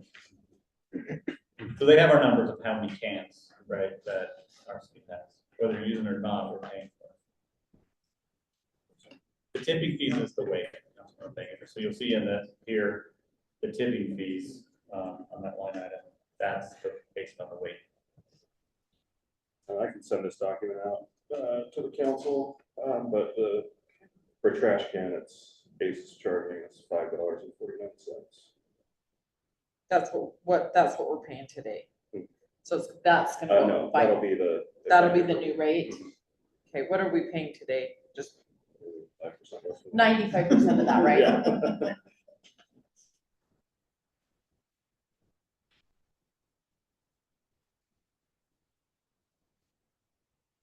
The people won't see that on the bill. All they'll see is an extra $1 on their can.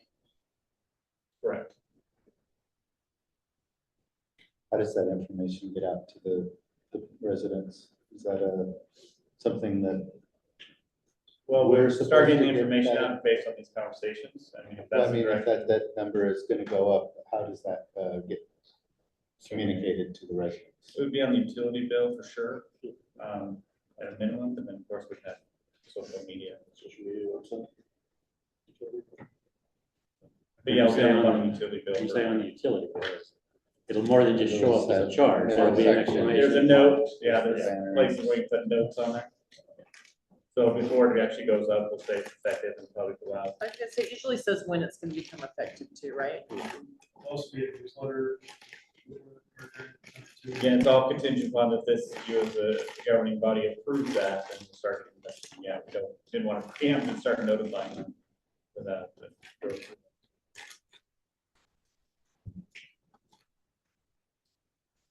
Any questions for me before I pass it to Dave? For Mark? Thank you, Mark. Pass it to that.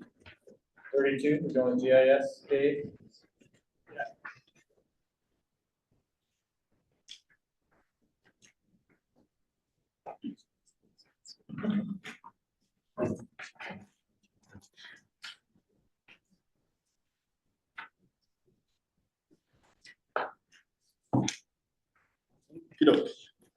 All right, thanks everybody for letting me be here tonight with you. So with the GIS, you mainly get highlights because their budget is pretty lean, but we wanted to touch on a few things. As you all may know, the GIS department plays a huge role with basically every single department in the entire city. Some of the things that he's done this year, he automated Davis County parcels and subdivision data into our zoning maps. So he's connected with community development, upgraded zoning, emergency management, trails, garbage, interactive maps, all to our new platform that everybody's using. Some of the apps, the enhancements of the app development for public works and parks, this has been quite helpful. Our street department uses it, our water department uses it, drainage. It's not just the mapping of infrastructure, but we also have on the Esri platform, there's the field maps, which is our day-to-day usage. And there's also something called Survey 123, which is a place where he's able to actually develop different forms and data collection programs for us. The street department uses it to track our salt distribution if it ever snows again. Our drainage department uses it for a couple of things. Water department uses it, vehicle inspections, all those things are tracked through there. So it's a huge benefit. He acts as our tech support for the parks and for the public works down there. He does wonderful there. And then of course he helped this year with the Whitaker Museum with some audio recordings and some printouts that we have. So, Dave, I'm sorry, but I don't know where it says when you're saying he. Sorry, Mike Smith. So yes, you may not have met him.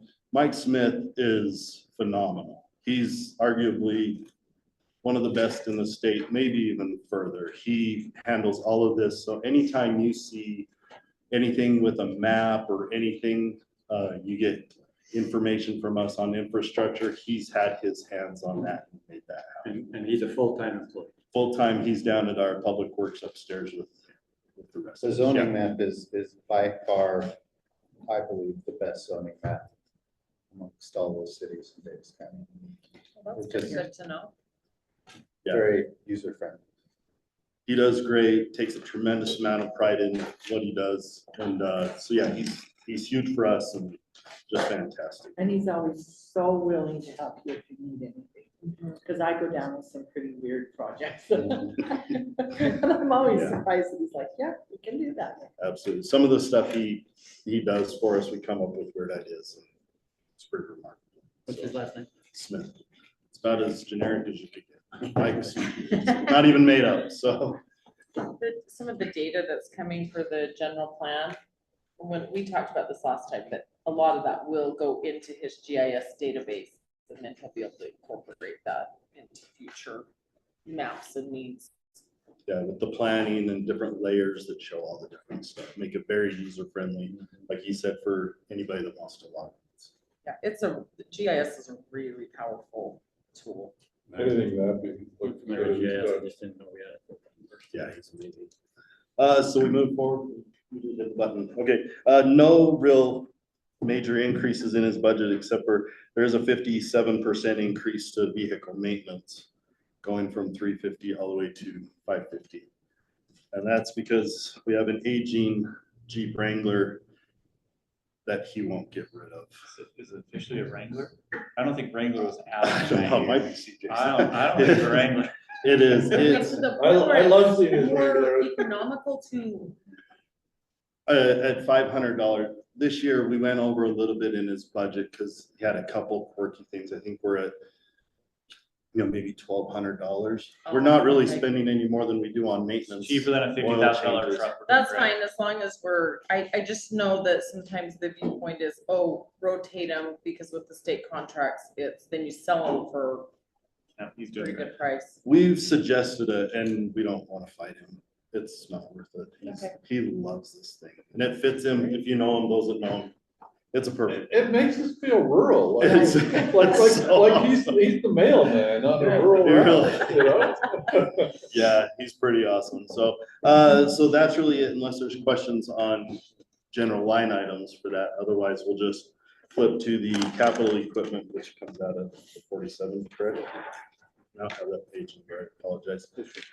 57, 47 on 57. And the only thing that he's requested this year is a new laptop. He has a 9-year-old laptop and understanding the amount of data in that he's pushing through 9 years is pretty vintage for a computer, trying to process that much data. And then I had to ask him, he asked for it with Parallels, and what Parallels ended up being is that it's a programming that allows you to use Windows type functions on a Mac. So it's a software in conjunction. I use with Parallels. 15 minutes. Yes, that's what it is. Too wrong. No. So, otherwise, I just leave it to questions.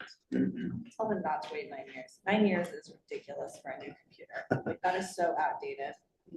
Well, especially with the data he's pushing. Yeah, not like we're just doing a little word No, processing.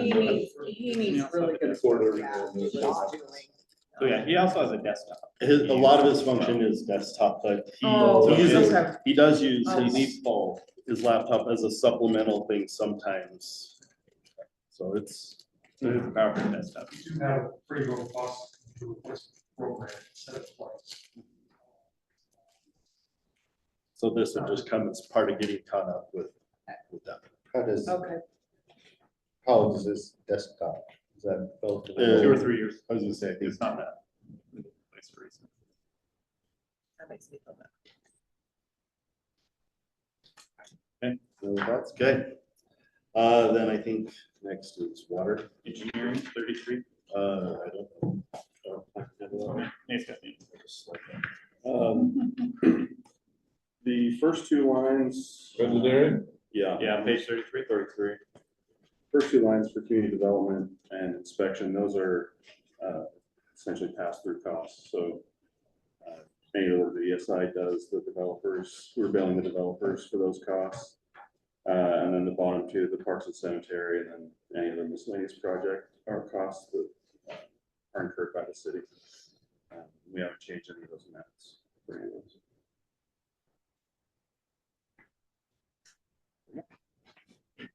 On the water. Okay, page 50, or sorry, 62. So just while we're there though, there's no money allocated for cemetery expansion. Not right now, that's where we were using Kevin to assist with identifying spaces. Again, if we spend the money, then we would have a budget amendment if that's the direction we go. I wouldn't allocate anything into that line item unless we have clear direction, that's what we're doing. We've talked pretty strongly about the $10,000 maybe for engineering. But that would be us part of paying this. for it out of the general fund, not through that. Potentially, I mean, that's, again, we would allocate it for something, we'd be okay. It'd be a budget amendment if that's the direction you want to go, but of course you can also do it this year, in this fiscal year, and not wait till next fiscal year. That's a conversation to be had.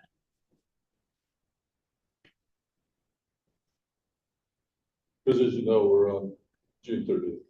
Right.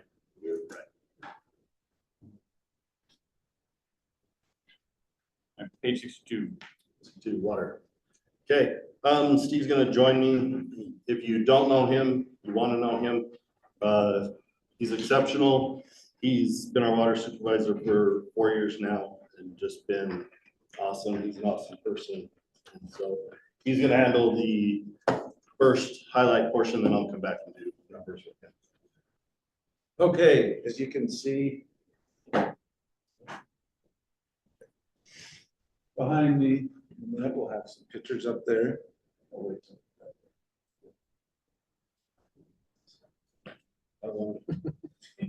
Okay, so we thought this would be good to go over this, then Dave's gonna go over all the numbers. He's a good math guy. But as you can see, there's me with a few years of experience, and then there's our meter reader who's next with 8. Then we go all the way down to 5 with Jace, and then we have 2 at 2 years, 1 at 6 months, and 1 at 1 month. So there's not a lot of experience in the water department, but I will say it's kind of cool that Dave and I have talked about it, and Mike, all of us, they all get along really well. In fact, the younger ones tease me that I could be their dad, and I do have kids their age, so I could be. I have a But question, is that picture of Jen? yeah, that's Jim. So I guess the thing I want to highlight with this is they're all great. They all work well together. In fact, it's kind of fun on really crazy nights doing crazy water leaks. Everybody still has a very positive attitude, which is really good to see. In fact, I was on a leak with Brock, probably 3 months ago, and he worked at his previous city before he came here. He said, "You don't get mad at me when stuff goes wrong." I said, "Well, that's not how to train people." And he goes, "I actually like working and doing this." So everybody gets along great. I guess that my main point in sharing all this is we want to do everything we can to retain these guys, because as you can see, if I were to get hit by a car tomorrow, it would become Dave's problem, and Dave doesn't want that problem because of our lack of experience. So everything you guys can do to help us retain these guys. They're all learning. Mike mentioned earlier that we have several guys taking the water test. That would be Joey. He's already studying. I got him studying for that. He just got here. Brock and Daniel will need to pass the water test. We'll work on that. And all 3 of them need their CDLs as well. So we've got a lot of training to do in the next year or so. Steve, we're looking at doing a compensation study, but I'm curious, what do you think is the reason that we have had higher turnover? Why are we not retaining employees? Is it a money issue or is it something else? I think that's part of it. I know a couple of guys have left for a little bit more money because they told me that. And benefits, one left primarily because the benefits were better in a neighboring city. Benefits in what way?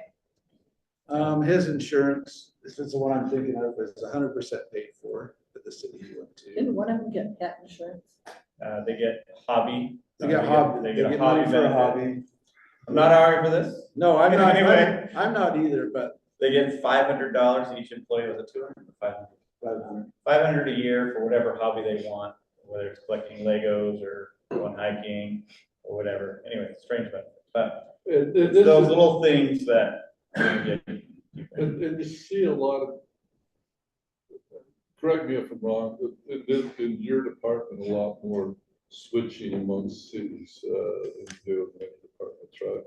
The problem is, once we get somebody certified in the water, it's called your water distribution. Once you get that, you're marketable to any municipality or water system anywhere. Yeah. Because you've got that, they're like, we can plug them in, they've got some experience, and that's, I mean, it sounds bad, but they're like, it's $1 or $2 more an hour, I'm out, kind of type thing, you know?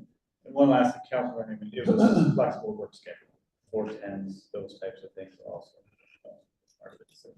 I mean, I look at this from the HR standpoint, and it is hugely disruptive and incredibly costly to an organization anytime you lose an employee. And sometimes I think that we can be penny wise and pound foolish when it comes to retaining employees. We are so worried about putting a little extra money on the table or looking at providing a little extra benefit to employees that we say, it's not going to matter. And we lose employees and we end up with this, you know, with really, really inexperienced people. That's a problem for our city. So I hope that when we're looking at the compensation study, that's something that we're really actively looking at. And if we know that this is a high turnover department, I want us to be cognizant of that. I don't want you guys to not have experienced employees. I want you to have that, and I want our city to have that. I would love that too. So we all, our public works is awesome, I'll be honest. It's fantastic, but we definitely could use more continuity and people stay in. I think in the last 5 years, we've lost 7 guys out of the water department. And that's, Mark was talking earlier about going 10 months. We went this last one, we went 6 or 7 months without somebody. We went 6 or 7, hired somebody, that's when we got Brock, and 2 weeks later, somebody quit. So then that was in October, and then you can see Joey started a couple weeks ago. Yeah. He hasn't even been here a full month, but he fits in great already. He's doing a good job, so I'm hopeful. Any other questions on personnel? Okay, cool. On to numbers. The budget highlights that we did here. Let me get my notes so I don't over elaborate on things. So 250, line 250, vehicle maintenance. We did reduce this. It would have went down a little bit more because like we said earlier with the public works, we did remove a couple vehicles that were being maintained through this department. But then we also had to account for inflationary costs for the materials to do the maintenance. So we saw, you know, an overall net reduction, but we still, I didn't want to ignore the fact that there still is some inflation that's going on. Some of those things. The other one, 310, professional services. We had a reduction in that. We had intended for, is that the Waterworth, correct? Yeah. Last year, we had the Waterworth, which is that program that helps us to understand rate increases, the drainage and water both are participating in. And so we don't have that upfront expense this year. We have the reoccurring cost, but we didn't have that upstart fee. So that's why we see that significant reduction in that. Next one, Mike alluded to the Weaver Basin purchase, this 500 acre feet. It does increase 14+%. That does equate to, you know, a $25,000 difference. But I want to also emphasize the value of this water. Not only is it 500 acre feet, we think about this amount of money being significant, comes to about $390 per acre foot that we pay for this. If you were to sign a new contract now, the new costs are right in the area of $2,100 per acre foot. So about a 5 times increase. So that's why we're very grateful to be able to maintain this 500 acre feet. We're also very grateful to be able to produce our own because we're producing at a far lower rate than even the 390, let alone the 200 or 2,100 that we would be spending to buy. Some communities are 100% reliant on Weaver Basin, so you can imagine what those fees are looking like when they get passed on to those residents. Lastly, the 510 account, we were requesting that go up $25,000 from 180 to 210. The reason we're asking this is where we do a lot of our larger maintenance, valve replacements, fire hydrant replacements, things of that nature that we're able to do in-house, but yet, so we don't have to pay all those contractor costs to do a small project. And we're able to save some of that money. Over the last couple of years, Steve's done a fantastic job to really put an emphasis on getting us up to speed on some of the areas that I use the word may have suffered some neglect, whether it be, talk about the staffing, the experience, some of these things like PRVs that even your most seasoned operators, sometimes they're a very complex thing. We have, I won't cite a number, a ton of those, for example. And so this 25,000 is to help support moving forward with a rehabilitation program to get these brought up and get more in line with the maintenance schedule that he'll be able to do with these new guys. So questions on line items? So we had those major water breaks. Yes. Is that where the bulk of this money, or a good portion of it? The 510? Correct, yes, because I believe right now it shows that we're close or over expended, but yes, significant. We just looked at it today, $95,000 went towards just the reconstruction of that intersection. We did all the other work. On Main Street. On Main Street, yeah. Yeah, that was in July, so right out of the chute, we were out $95,000 of that. So should we have another before Mike gets us the grant for that? So we will actually talk about that area in just a second in the capital. So it's glad that you brought that up. So if you have line item questions. Not line item, but a few years ago, we had a big break on Chase Lane in January. 400,000, that what it was? 20? 260. Yeah. Oh, okay. And we determined, and talked with Mike Carlson, is like just an aging valve, and we estimated about 40 plus of those in the city. And we've been replacing those. We have, that's part of this 510 that's another one of those elements, fire hydrants, valves, things like that, Okay. that they're doing replacements with it. In the last 2 I months, guess it was a line item question. in the last 2 months, my crews replaced 5 valves in one area. So they're all aging out, and I mean, that's within 3 walks, so. Because I know when I talked to Mike, I mean, I don't know what the price was. He quoted me what he said off the top of his head, but obviously very inexpensive compared to.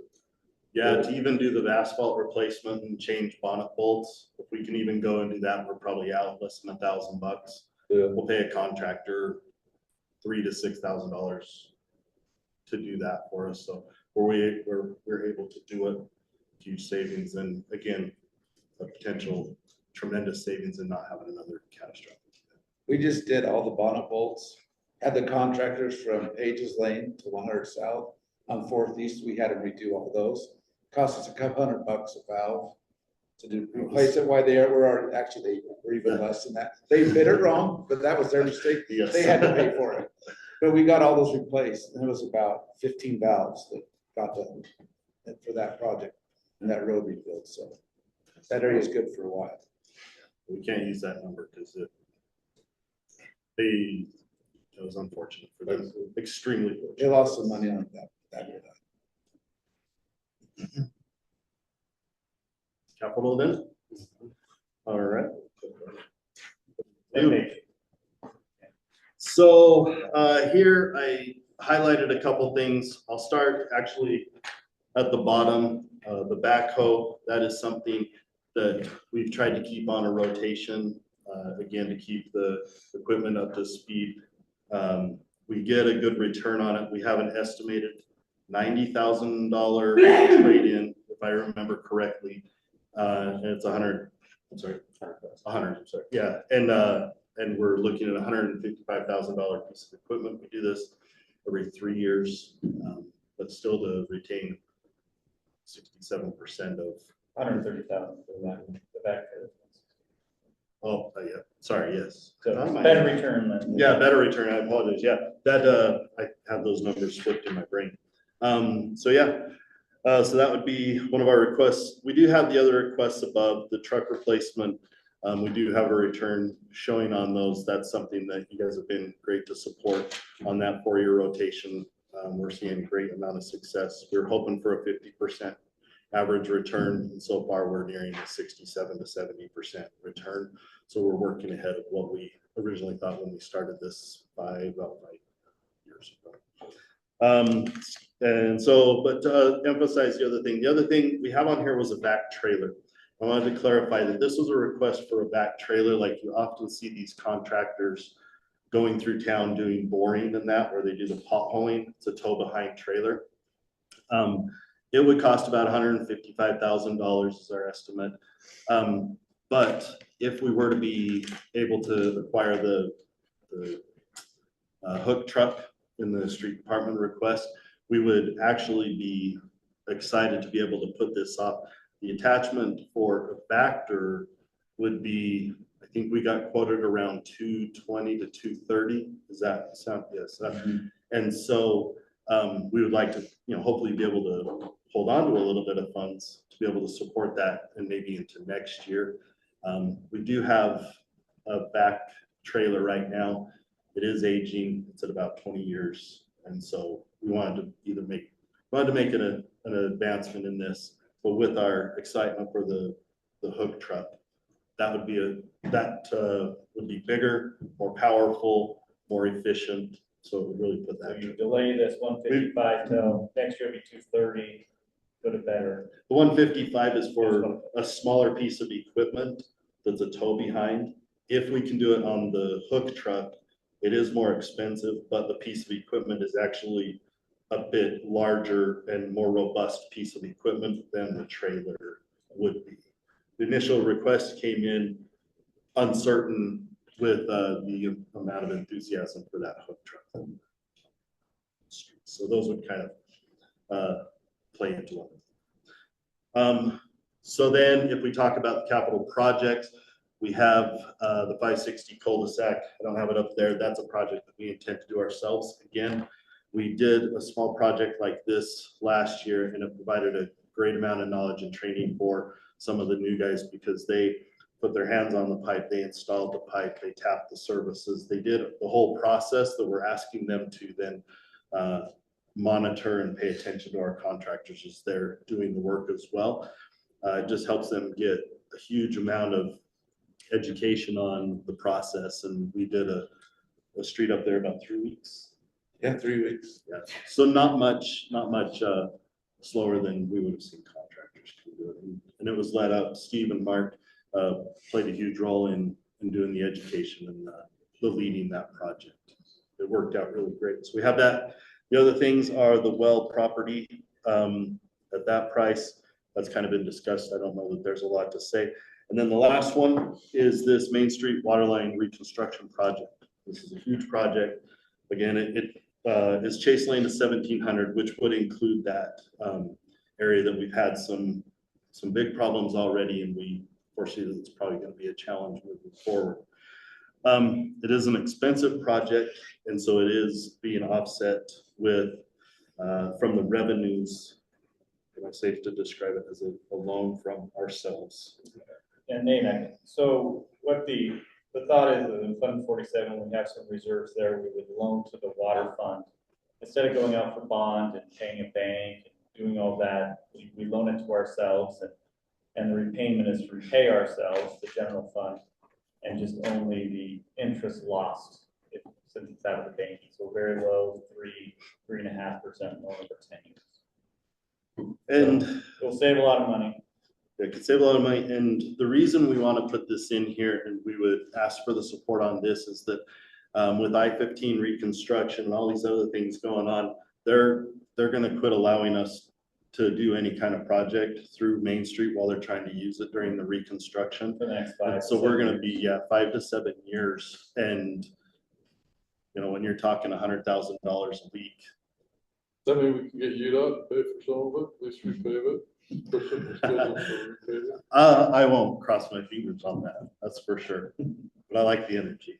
So, yeah, that does come with an offset there with that loan amount coming from there, but would ask that be heavily considered. Which you'll see a 7% increase in the rates to help pay for that bond. You see that Okay, online, so 7% increase to the water and the water rates. rates to pay for the bond. Have we Or, I'm got sorry, the loan, actually called bond, the loan. the loan? So is that what you're suggesting is 7%? So do you know how much that is per house? Let's look at my water bill. Last week, I Most think it's pay 40 47. to 50, yeah, $47-ish dollars. we have $3. And over the next year, they'll be looking at water work So and 50. adjusting those rates, and I'm not quite sure where we are with the implementation of that. That was my question is, are we still, with this water worth study, we should be looking at inclining block rate structures. We've talked about that, so. We have that could now, maybe- but it needs to be adjusted. Yeah, Yeah, that's a big thing. well, yeah, we have it, but I would probably debate with you whether or not it's actually inclining block rate, or if it's just Slightly slightly inclining block rate. inclining. Yeah, and that's the big problem that we're having water work help us with is, my personal feeling is that we have a high base rate and a very low consumption rate. So we're really not incentivizing people to conserve water when you can use a lot of water for so cheap. So we're looking at it, I mean, ideally, it wouldn't require much of a rate increase, that we could restructure it so that your heavy users are paying that higher fee, and we could actually lower our base rate. I was gonna say, before we look at a 7% increase, I'd love to see something along those lines that we do maybe. Now, when you start hitting high users with higher rates, they might conserve, and then you may still have a balance issue, but. Yeah, I mean, you look at like a summer that we may or may not be going into, if we were basically putting heavy restrictions, it's so cheap for people to water their lawn, culinary water, which we don't want. And we're not. We have an disincentivizing. ordinance that they're not supposed to do that, so we may have to, where's our code enforcement officer? Can we get that guy on board before summer? With that, also, they have announced that they won't be turning on irrigation until May 15th. Right. A month behind the normal.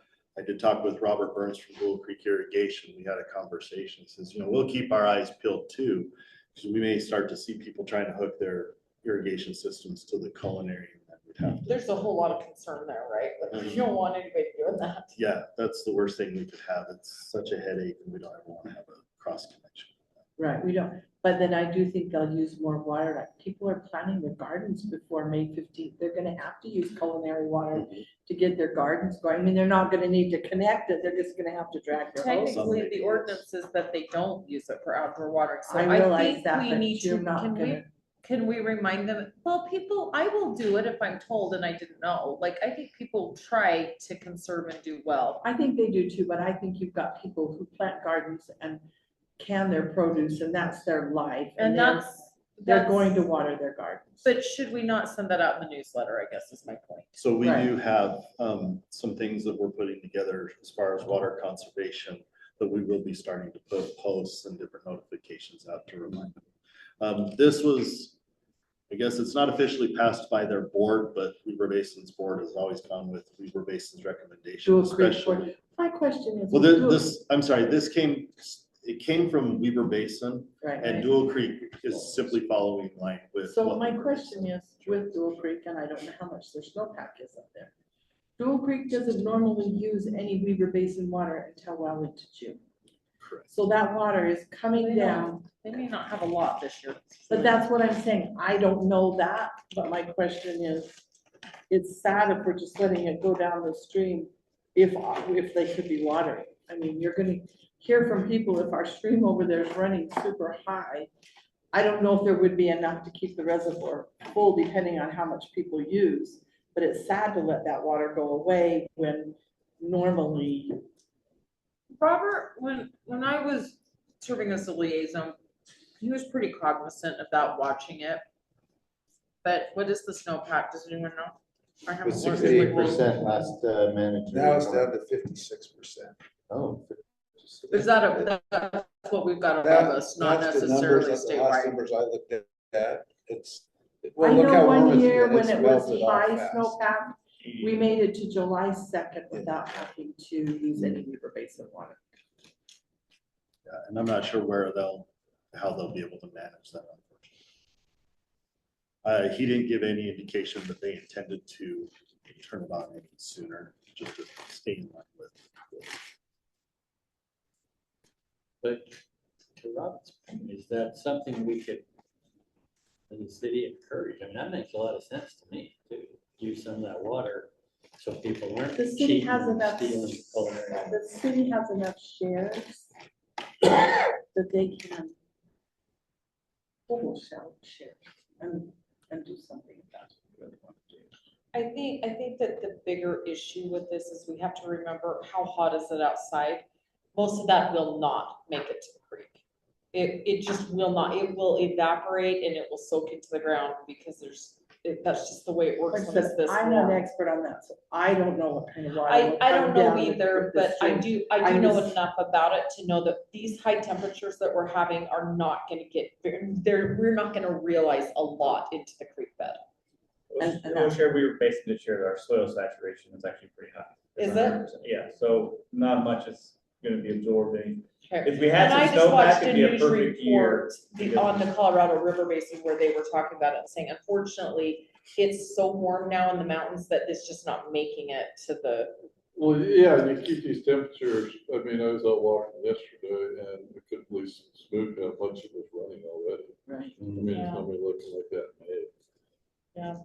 In our brief conversation, he also did It's cool. indicate, he wouldn't want to turn on any sooner because you can imagine the flowback if he were to turn it on May 1st and then You run the out of creek water. runs dry and he says, hey, we'll be off for another week and a half. So I think there's gonna be some of that, I guess for lack of a better way, kind of the politics of that. So trying to shut it off for a week after you've had one. So, Listen, again, the argument is, and this isn't the conservation route, is go ahead and use the culinary water because we make more money.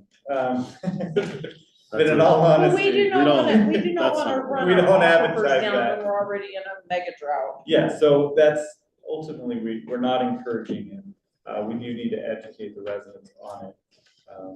They're not supposed to be doing it. Because that's the tricky to do that. Wow. There's a handful. Well, we have businesses that are also on. Yeah, so that's. But probably the same rules should apply to them as, Which we try every time. We tried it in our drought a couple of years ago, and many don't listen, particularly the businesses who they contract out their landscaping and maintenance agreements. Mike does a really good job visiting them. I've literally been in and shut off people's clocks for them because they didn't know how to do it. In several businesses, so, or set their clocks for them because they're like, I don't know how to do it. right, Because I go out at 2 o'clock in the afternoon, it's 105 degrees in their water. I know, So- and that's where, and I've seen it happen a lot where we've had water on in October and November at businesses that I'm sure they just didn't realize how to turn it off for the season, but that's where the inclining block rate structure's gonna start helping, right? Like if they're getting hit, I give them what they need, but if they're wasteful, they should pay for it. We'll educate and we'll enforce as that we always do. Any other questions on water? Brad, I have a question. Yes, sir. Maybe Dave, you can help us too. If we got in a situation, don't get some grant money and some funding to do Main Street, and if UDOT disallowed us making an improvement that would preclude the repairs we anticipate, would emergency money, would UDOT have to help? Because we don't have an alternative at that point. How would that be managed? So we're not pursuing a grant for this Main Street. This is a loan from ourselves to ourselves, right? So if there was an emergency repair, obviously we'd have to go repair it. They're just not going to allow us to do a large stretch of reconstruction the water line, because we have to get permits to do that. And But could they- while they're doing. the While I-15 because ultimately they're adding the lanes right now, the legacy. I get all that, but Yeah, so if we they, can't go down Main Street. if their work was precluding us from being able to do what we really want to do, and then we had a leak, can they be expected to help They can participate in part of the cost of that They leak? can reject our permit, it's their road. In fact, part of this is when Main Street was redone, we should have done the water line at the time, but our funding was extremely limited. With all that road construction with Main Street being redone, we believe that part of that's the problem, with all that equipment. Tell me if I'm speaking out of turn, but all that equipment running over our aging water lines and then if we wanted to do the water line replacement, sure, they would have denied our permits. Like, we just put in this road, you gotta wait 5 to 10 years before you come back. And that's what we've done. We've waited 5 years. Now we need to fix the water line when we have a chance. So no, No help from UDOT. And so how long There- would this No. project take? Do you, the Chase Lane to, A few months. We would hope it to be, we're looking at, That's what they can start. they're actually taking considerations for bids soon. And we would hope to have it done in time to asphalt it, in October, which is the general deadline for. I mean, if we find something. Of course, we have high temperatures, they could asphalt We're December gonna or get that, March the other day, so. Yes, we're gonna sir. get the barricade off the frontage road before we start into Main Street. Not the. No, we want some symmetry between the two. put one on 400 Yes. while we're at it. Yes, and that'll actually be something that we'll talk about in the next section. Okay. Anything else, Water? Thank you, Steve. Okay. Still stuck with me. We're gonna click ahead of time, and here we are. I don't know if Cameron saw this, but it's part of it. So this is Cameron and Drew. And for those that know him, know them, nailed it. I feel really good about this one. You can put them into whichever spot you want, but yeah, no, they're a fantastic complementary pair of individuals. Excellent work ethic, phenomenal products we're getting from them. And with the addition of Drew, it's really enhanced some of those things that Cameron's been able to work on. And that's what we'll talk here. So the first thing I have here is the tremendous progress in the permit compliance. And you guys may be familiar with this, all the stormwater regulations set by the state and the federal government. And this is a thankless job. It's an unpopular job. Speaking from experience, it's arguably one of the worst jobs you could possibly have. And I say that's a little bit of, poor me, but there's very little gratitude. And the reason I say that is that you do all this work, no matter how hard you work. And then the state comes and they say, okay, we're going to audit you. They don't ever tell you anything you did right. You could do 90% right, and they will emphasize 10% that you got wrong. And when they say wrong, they don't even say it like, kind of wrong. They're like, nope, that sucks. So a thankless job. Drew is doing a tremendous job moving us forward to where now we're actually looking like, as he puts it, we're headed towards maybe being kind of poster children for compliance on this permit, because he's been able to dedicate such a high percentage of his time solely to getting us caught up in compliance. Now, the reason we haven't been in compliance isn't anything that anybody's necessarily done wrong, but the job was taking in all of this compliance that we're seeing one person take. And then we also were saying, hey, at the same time, take care of all the drainage infrastructure, take care of, finances for that department, take care of problem solving and residents, things like that. So with that, we've actually been able to allow Cameron a lot more time. And one of the things he's done is he's modified how we've been doing some things where we were straight just cleaning everything and assuming everything was good. He began to allocate some of his monies differently to do a more vast inspection process on all of our drainage infrastructure now. And so unfortunately, you'll see a reflection of some of that as a small budget increase request, because we do have things that are broken and we need to get them fixed. Thankfully, there's technology to be able to do them without digging up roads, but there are needs out there that we're starting to see plenty of. The other thing is that frontage road subdrain. It has been a big project. It's an exciting project. They're almost tied into Jennings Lane, and then they're going to come back and work near the park, remove some of that infrastructure and that overhead fill station, relocate that, and prepare it, because then UDOT's going to come and push frontage road back. I can't remember the exact footage. I want to say about 20 feet. I may be wrong, so I can't put it on that. But So it's a very exciting project. This is a UDOT funded project to help us get all this underway. So it's been really neat. And we hope that they'll be wrapped up in a couple months, which would leave it open so that if we can move forward with Main Street, we'd have less chaos going on down on the frontage road to move there. So, all right, we will go to highlights. So here, professional services, again, this also had that reduction because we don't have the startup fees for Waterworks. We did have a nearly $18,000 reduction there. The next is system maintenance and repairs. This was, I don't know why I didn't get my note out. I want to say we went from $20,000 to $30,000 on this request. 75. Or, yeah. Oh, the additional request for the lining. Yes. Yep, my mistake. Yes, and so the lining. So what I have here, these examples, it may be hard to really understand. You look at it. On the left is a storm drain that we have video inspected. You can see where it looks broken and things like that up on the top. These are some of the things that we're starting to find, whether it's just deterioration, it may be damage during install, 50 years ago, and we never saw it. Now it's just worsened. There's many different things. Then the other is a subdrain, and that's that underground drain that takes away the groundwater. And due to a damage, we're starting to see rocks and things like that get in where normally this is a very pure and easily manageable water. And so these would be elements that we would want to be starting to work on. So he's identified those things and starting to put together a priority list of the more significant damages. And so, yes, sorry, that went to the 75 and it didn't make where I printed off. So my apologies for that. Do we have our own cameras to do this? Not to this extent. We have a push camera, but it's really restrictive on doing, maybe a 4-inch pipe, something really basic. The stuff these guys use, they have tracks on them and wheels. They drive up. They just did the frontage road, a portion of it, nearly a half mile, and they just sat up in one. Just can keep driving, and it has 360 views of everything, take photos and everything. And the cost of those is nothing that we can justify.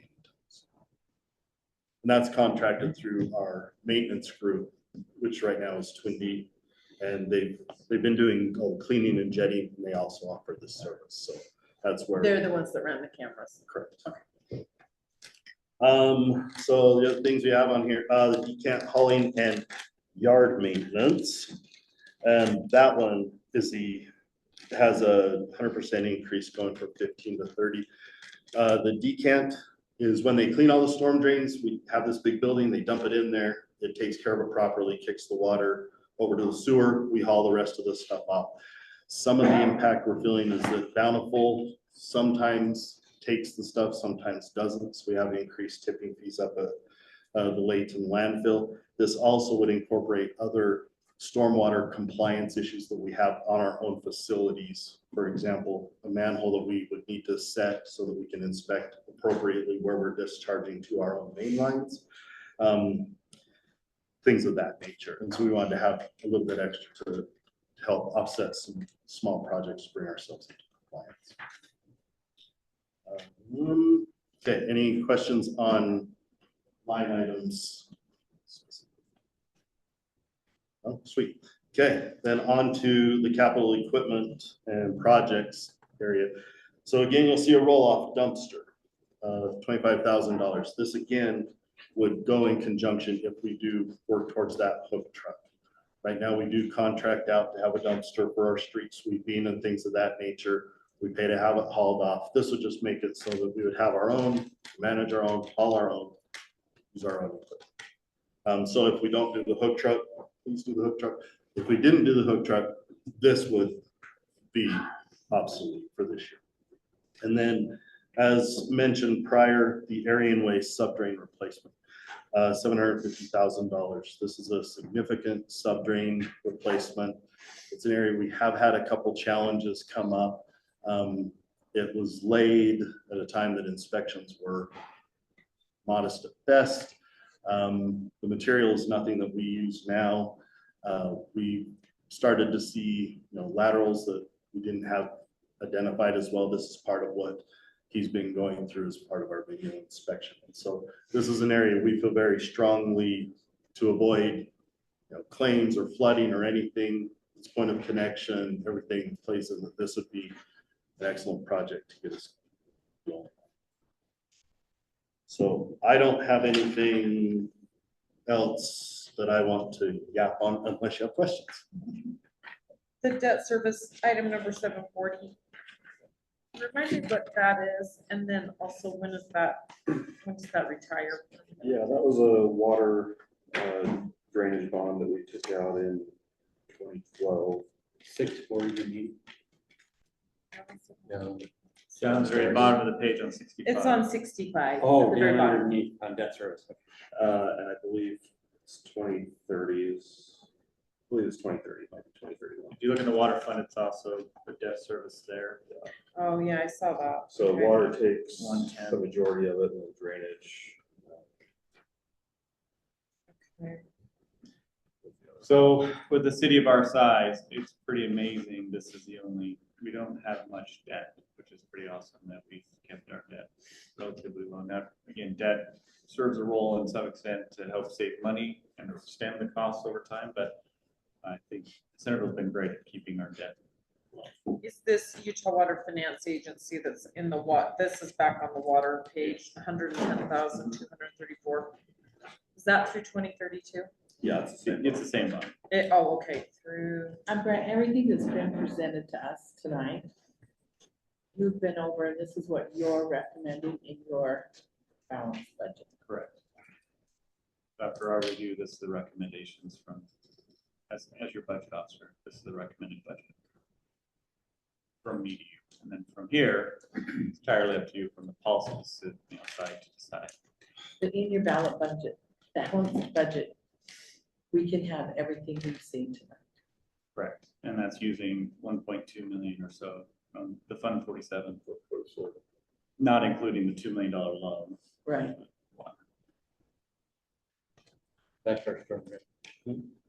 Can you help me understand how last year, in addition to the 50% increase, we incurred as businesses and as property owners, there was a substantial amount of money. Maybe you can help me a little bit with an amount, Nate. How much was retrieved by solely back charging for those 4 years? And then my question is, that money, I assume, was built into part of last year's budget and part of the 2006 budget. There is not going to be another retrieval of a significant amount of money like that in the storm drain fund, yet our budget was incorporating that. Am I correct? Am I thinking this right? And so next year's revenues in this area, help me understand. Yeah, so when we budgeted, we didn't include the budget for that audit and the back billing that came with it. We had budgeted for the 50% rate increase to go into effect July 1. So that's where you saw our budget number of last year. That didn't go into effect until March, I think. I think the amount we collected from the audit, around 400,000, 360. I have to double check.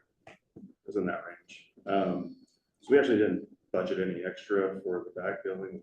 What we did budget was for the rate increase to go into effect July 1, but it got delayed until March. Okay, so that meaning the 50% increase is going to be realized in this year's budget much more significantly than it was in last year's budget. Correct. And so we aren't able to reduce costs much in storm drain, even with the 50% increase. Am I understanding that? but I think it's important to remember what a year ago or 2 years ago when we started this, the recommendation was for 100% increase. And so I think I think what's important to remember is the recommendation of the increase is based on a capital facilities plan that was presented to the council last year and saying this is how much money we need in the next 30 to 40 years. So ultimately, it's a 30-year plan, and this is how much money we need to collect, which then says we need 100% rate increase to be able to afford all these things, and that's not even including inflationary costs down the road of what it'd be 30 years from now. So with the 50% increase, we take that 30-year plan of all the facilities we plan on building over that time and saying, okay, we're building maybe in 40 years, and we're pushing projects back 10 years. We can't build them as fast as we would hope, so we have to delay that. So the 50% increase is based on that number saying we need X number of dollars, and we need to collect that amount of money in so much time with this many meters, and that's how you get your increase. So that's what the 50% increase realizes now. That the 4-year back pay goes into the fund balance to help fund those projects. So it doesn't necessarily mean we can delay the fee increase of 50% with the fund balance that we can use until rates need to go up again, because they will need to go up again. Not sure, but there's no recommended increase this year. And we are transferring fund balance to make this enterprise fund whole, which 341,000. best practice would not be to do that.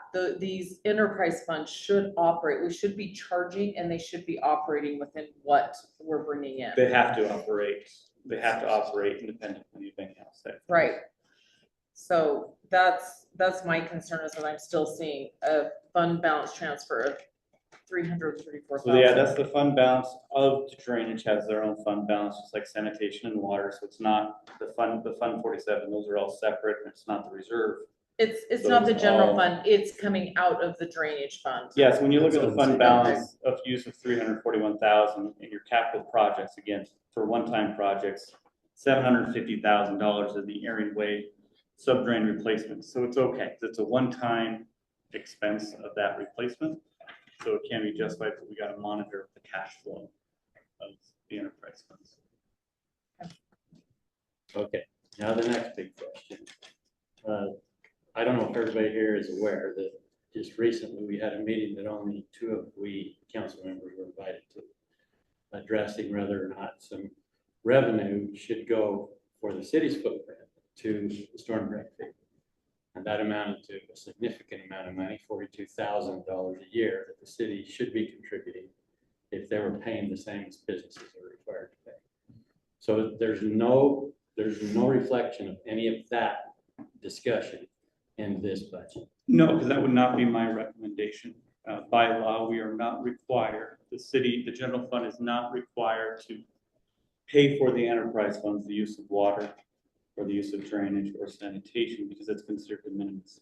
It's such a small percentage. Now, if it was a large amount, like in a previous city I worked for where we owned our power, it was a greater amount. So each year we had to have a public hearing, but ultimately the general fund still did not pay for the use of those utilities.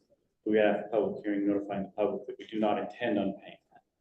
So by law, we're not required to do that because it's such a de minimis amount. So that's not my recommendation, that we go that route. Now, if it's the direction of the council that you want to go that route, where the general fund pays for its use, then I would recommend an increase in the property taxes to pay for that new cost, that new ongoing occurring cost to the general fund.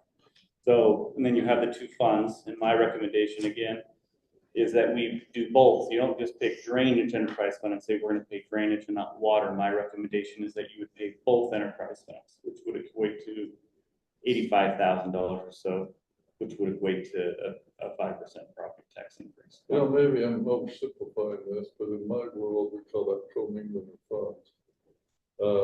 Maybe it's not that, but. It's a little different, yeah. Yeah, but I don't see that when these enterprise funds are supposed to operate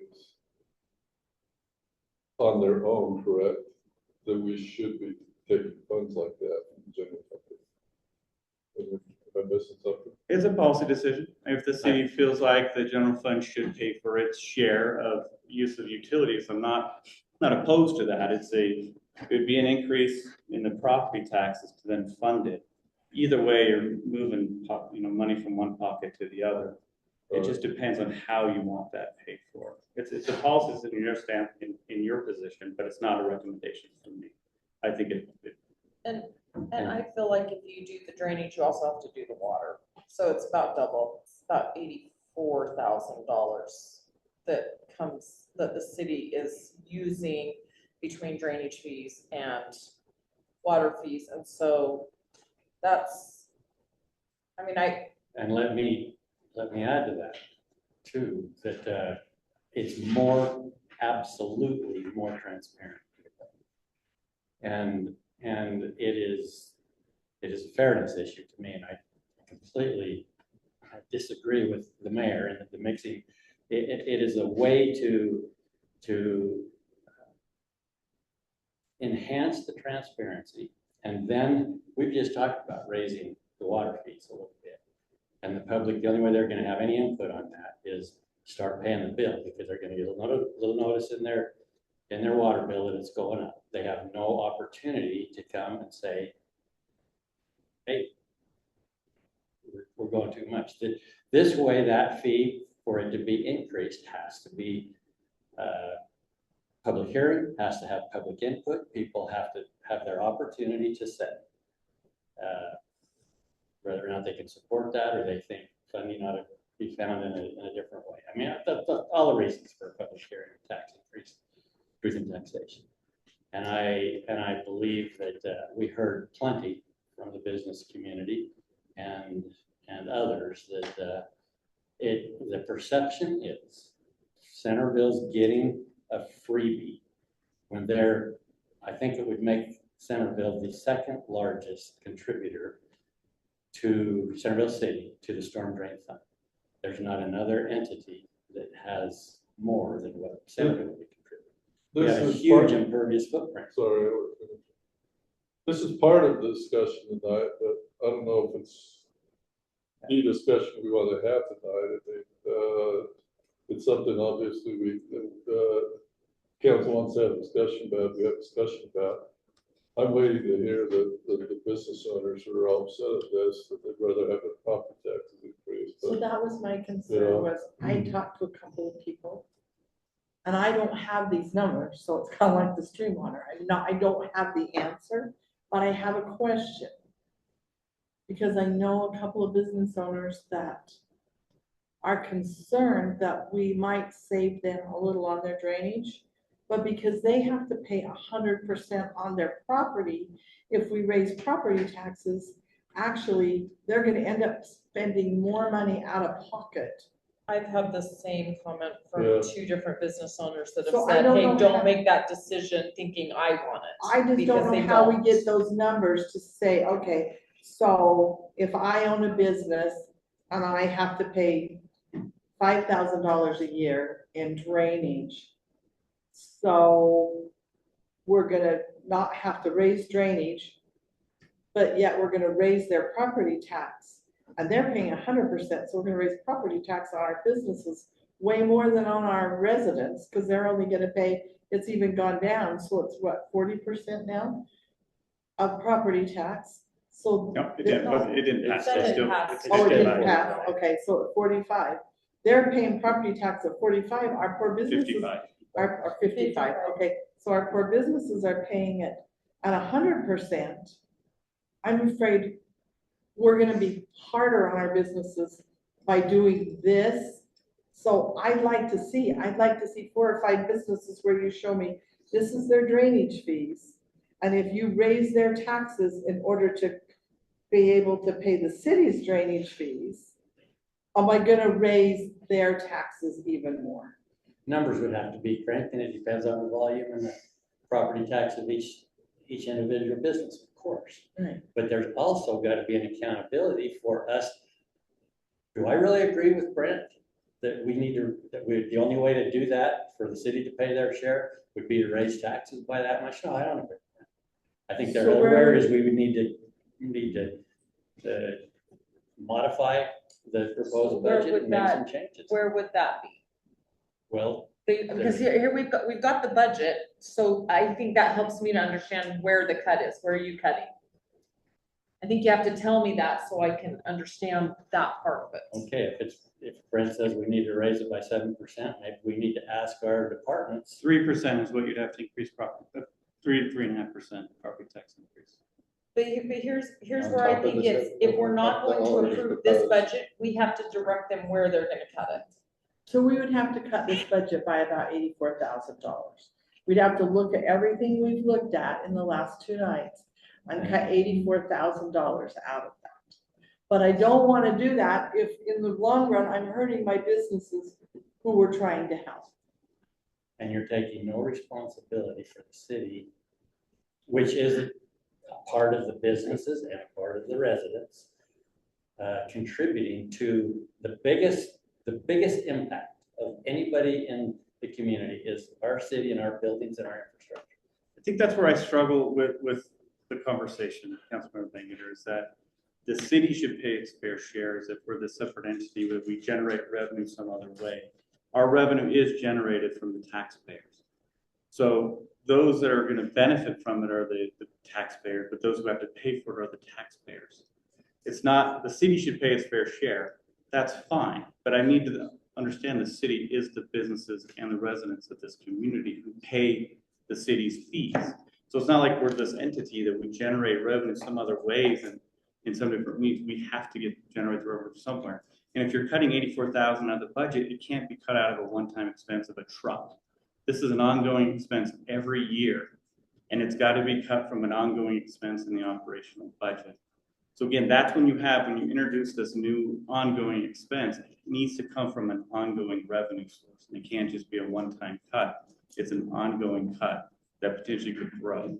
So the property tax increase is the best way to do that, to verify that it's going to continue forward. There are no cuts in my mind of where I feel operationally makes any sense to try and generate $84,000. Again, my recommendation would be to increase property taxes for a new ongoing expense. It's all still coming from the same people. If you want transparency, we can notify the public saying, hey, our footprint's $84,000, but we're not going to pay that to keep your property taxes low. That's a transparency argument. If you want to do that way during the budget process, that's a transparency option. It doesn't necessarily mean we have to pay it, but we can do that, which is what I did down in Ephraim. And then if we do the way I'm proposing, then it's its own entity, its own funding, the property tax or whatever, they are paying for storm drainage, and the city, the residents, businesses contribute through the city's input to that too, to a significant degree. And those storm drain fees can be managed within that. And your 50-year plan, 4-year you're down to, that becomes manageable because they have that bigger chunk of money, that $42,000 every year more for that. And those things, it's a balancing game. I think But it's already balanced. You want a transparency, it's already balanced. I think it's a tough education thing. The public understands property tax, all your residents and businesses for the most part too, not drainage utility fees. So it's a tough sale to me, an education thing. We're raising your property taxes so the city can pay itself from revenues it's going to collect from drainage utility fees on its own property. I don't see how they're going to get it, personally. Brian, how do you feel?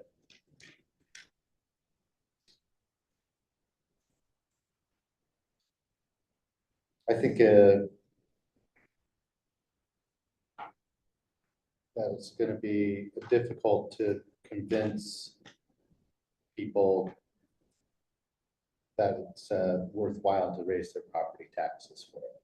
But I think that if we were to do it, we would, and it sounds to me like we are headed towards a truth in taxation. That we propose, you know, the county did just one. We're going to do 30%. And we have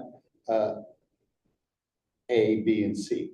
We want to say A, to incorporate the drainage fees and have the city pay for its own drainage fees.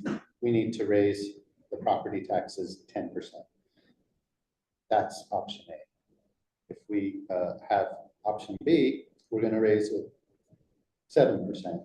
And that way we won't be doing drainage fee payment to ourselves. And then C would be 0.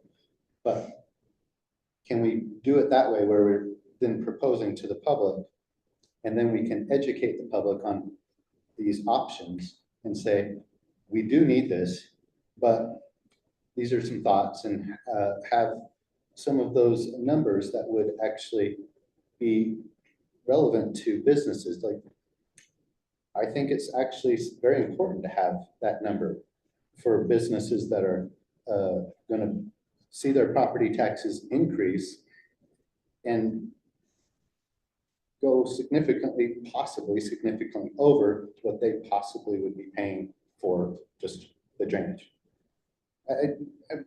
I think that we just need to have more information, more education before I start saying that's the way I want to go. I think that I understand what you're saying, and I like to actually have more transparency, but I think that this may convolute a lot of that, and it does sound to me that it could be an added expense to some of these bigger businesses that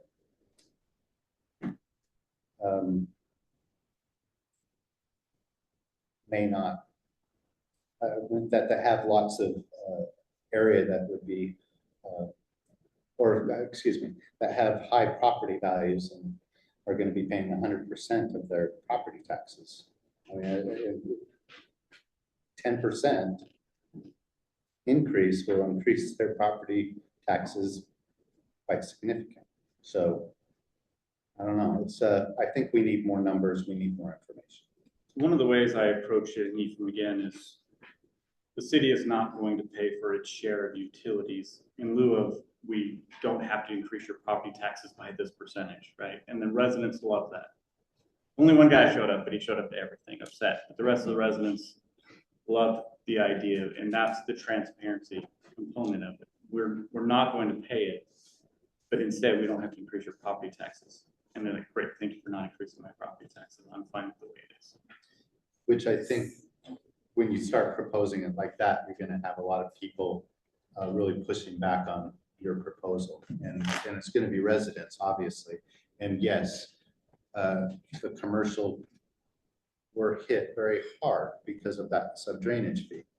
But again, do we want to hit them hard again with property taxes?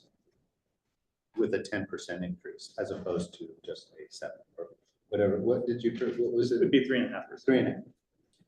How is it okay that we pay electricity bills, gas bills, other bills as a city, and that's that?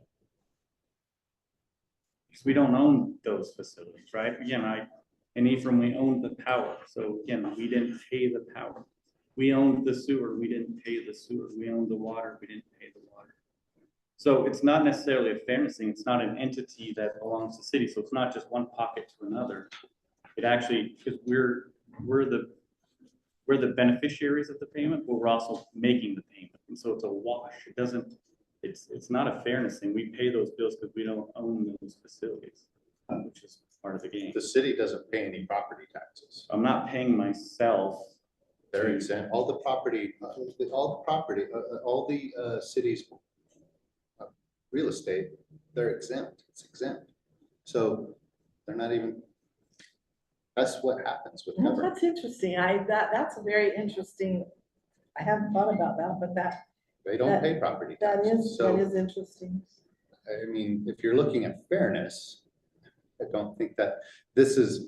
I don't think it's necessarily a fairness issue in the sense that this is just something that is the way it is across the state. It's just not here in Davis County. All government, all churches, they're all exempt.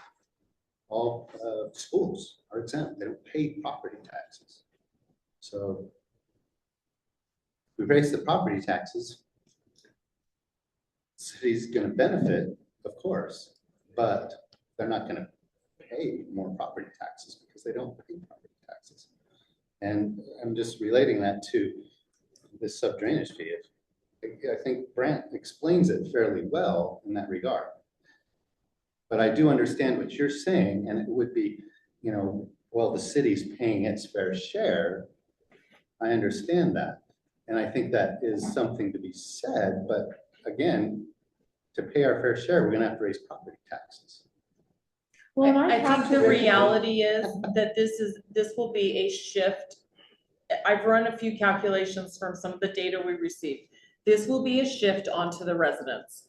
And I don't think, I get what you're saying, but I'm not sure that that is okay either.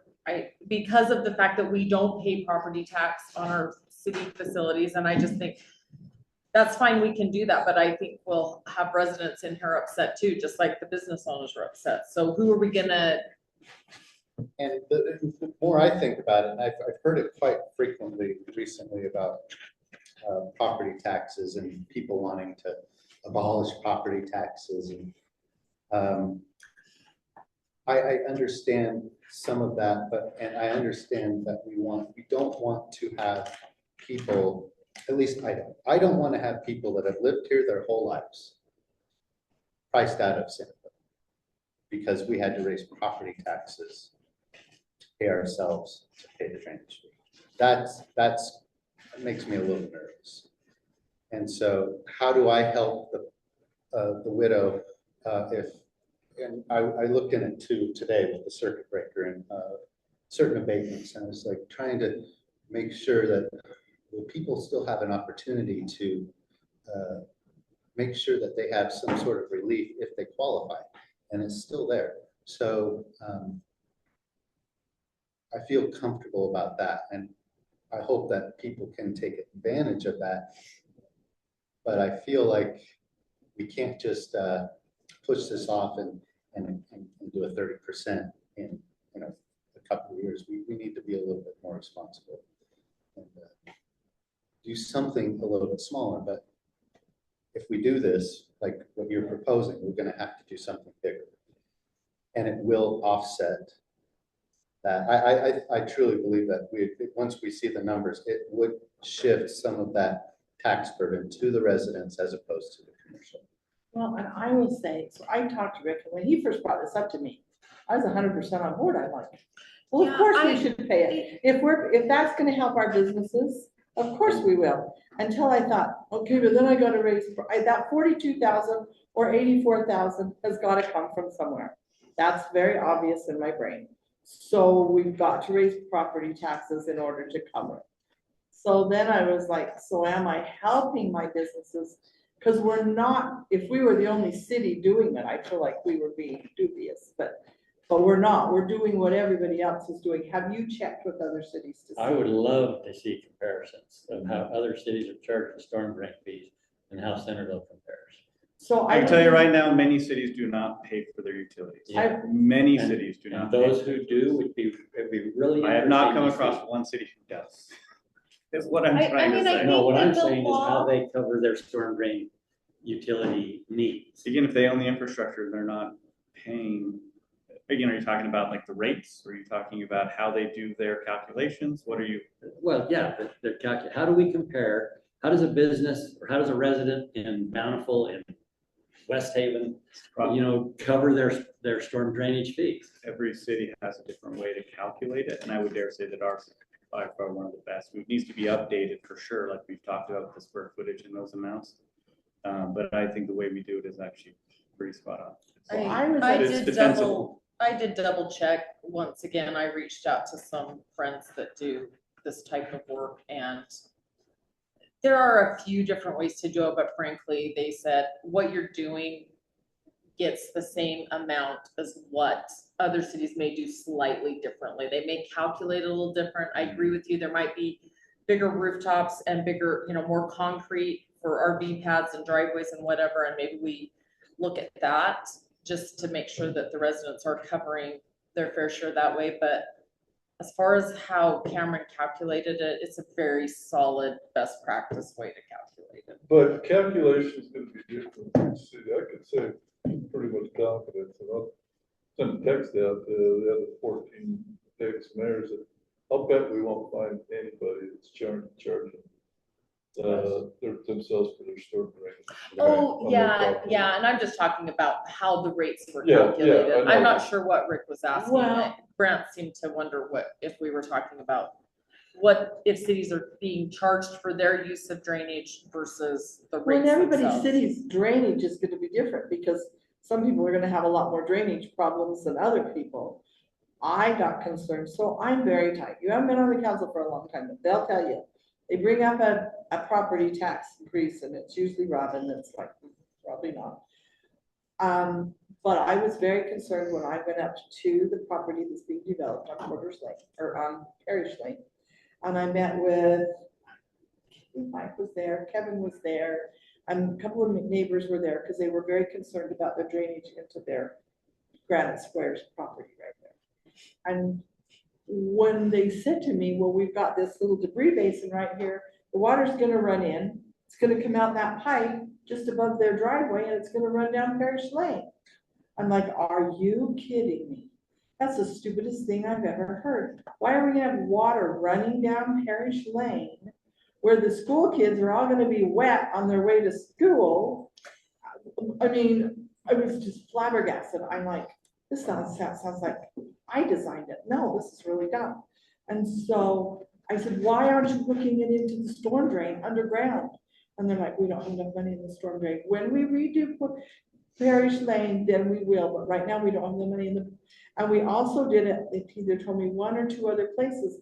And I'm like, so now we're not doing things correct because we don't have enough money in our storm drain. Now I was concerned, and like I said, they will tell you, I've said nay to everything they brought, we've had to lower because Robin wouldn't go along with it. So I'm tight. If you go to dinner with me, you cannot order a drink, you only get water.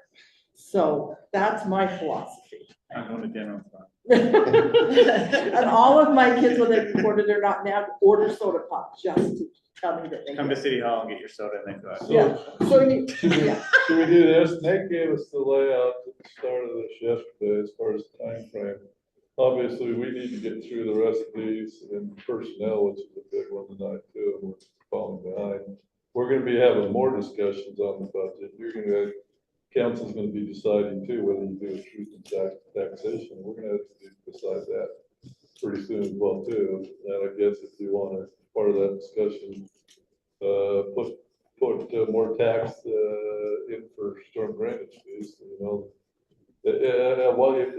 Assuming you approve the truth and taxation, you know, just because you approve of truth and taxation doesn't mean you're gonna necessarily raise the taxes, but. When would you propose having a truth and taxation if that was something that? Well, that's what we would all hopefully try to decide either tonight or first meeting in April, once we get on the calendar. Right, we have to get on. So you would like to see it done before July 1st, the truth and taxation? Oh, not the meeting itself? Yes. No, it happens in August. Okay. Truth and taxation meetings. But we have a quicker time frame to say that we are gonna do a truth and taxation than we used to. Right? Don't we have a deadline? Yeah. We've notified the county, and then we just. Yeah, Sorry. I need to read the state law that just went into effect, to see if it goes into effect for this year or next. But that law says that we have to declare it on a separately listed agenda item on the first meeting in May when the tentative budget is presented. So assuming that goes into effect on May 1st. I don't know if it does go into effect May 1st, but also it does require us to prepare two budgets, essentially, one with the truth and property tax increase, one without. So. But we do need to get on the county's calendar sooner than later. So the way, what I proposed and asked, you would need to actually do 3 budgets, proposed budgets, because I asked for A, B, Not and necessarily, C. not necessarily. I mean, again, the hope would be we don't need to do an A, B, and C. I mean, But whatever that recommendation is, for us, it's not that hard to prepare separate budgets because it's tied to something. One is tied to an officer. If you don't, and we can't go out for recruitment, sorry, chief, until that truth and taxation actually is passed and approved.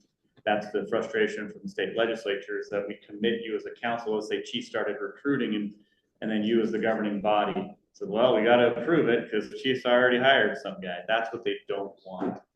I don't think a lot of cities are actually doing that, but that's the fear of the state legislature. So our budget would just be that. The property tax increase is tied to an officer. property tax increases is tied to fire, and property tax increases tied to inflation. The only thing that changes is our fund balance, is our use of our Fund 47. But, you better check your truth and taxation dates, because on Monday, the fire board approved going to truth and taxation, and we as commissioners haven't even seen the budget yet. I don't think you guys have finished. So the fire board has taken kind of a different, more official Okay, I'm approach. just saying. We talked about. Because last year there were cities that, with the change in the law, they went by the old and found, law that they were up creek without a paddle. We're on the list, and that's what we're. And I would, Okay. So we're on the list with the county. The county's fully aware that we have intent, but we don't have to declare it until later. Which date? I have one comment on, and I'll be quick, Mayor, because I know you're trying to move us on, but on the truth and taxation and raising the taxes. I was on the council when we raised it 40%. At that meeting, 18 people showed up. 17 were against it and 1 was for it. And we went through and we passed it. Now, when they started, they wanted 60% and I pushed it back to 40. So I had agreed with the 40, we needed it, it was proven. And so we went ahead and passed it. And a man stood up in the audience and he said, why do we even come? You don't listen to us. You went ahead and approved it anyway. And I said, I was kind of new. I stood up and I said, my feelings were hurt because I really struggled with it. And I said, I did listen to the residents. There's over 16,000 residents and only 17 people are against it. So I would say I listened to the residents, but here's your problem. You don't hear about it till it goes in and they get it on the, you what? You're talking to all of us, you keep looking at. Oh, no, well, I'm just telling you because you weren't here. But so Like you're in trouble. what I'm trying to say is you don't find out until afterwards because there were 17 people here. Did I hear about it after it went into effect? Yes. But that's the thing that frustrates me is we can do the truth and taxation and you'll get maybe 18 people here. If you're really lucky, the last time we raised it, we didn't have 1 soul in the audience. So we may have nobody.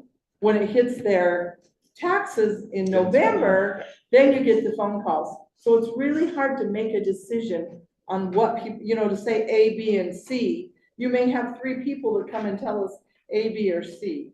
So I feel like we have to make that decision with the knowledge that we have. and I think you're correct, and People that being don't- have A, B, and C would basically be for us. to Right. kind of compare. Right, because people don't, like I said, that's what I learned. I respect I was your opinion. appalled that more people don't come out when we raise taxes Because you get- 40%. I believe I was on the council when you had yours, probably your second one. And I did have people call me beforehand. I don't know if they came to the truth and taxation hearing. I do think that it's really helpful when we know why we're raising it. Like we have very specific things, and in the case of, the one that I was involved with, it was significant increases in salary mostly. It was for our police It was for our officers. police officers, and there were some employee increases that needed to happen too. And, I was able to say, this is why I voted for it. And when I would say that, they were like, I don't want my lifestyle to change.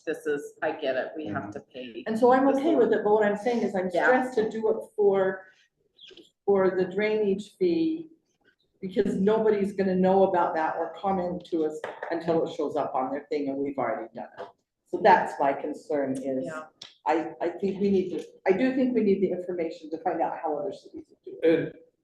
And why, and I think the drainage utility fee, if you want to do that discussion, I'm not saying it's not important, I'm just saying that when I look at this budget tonight, I see below operations line,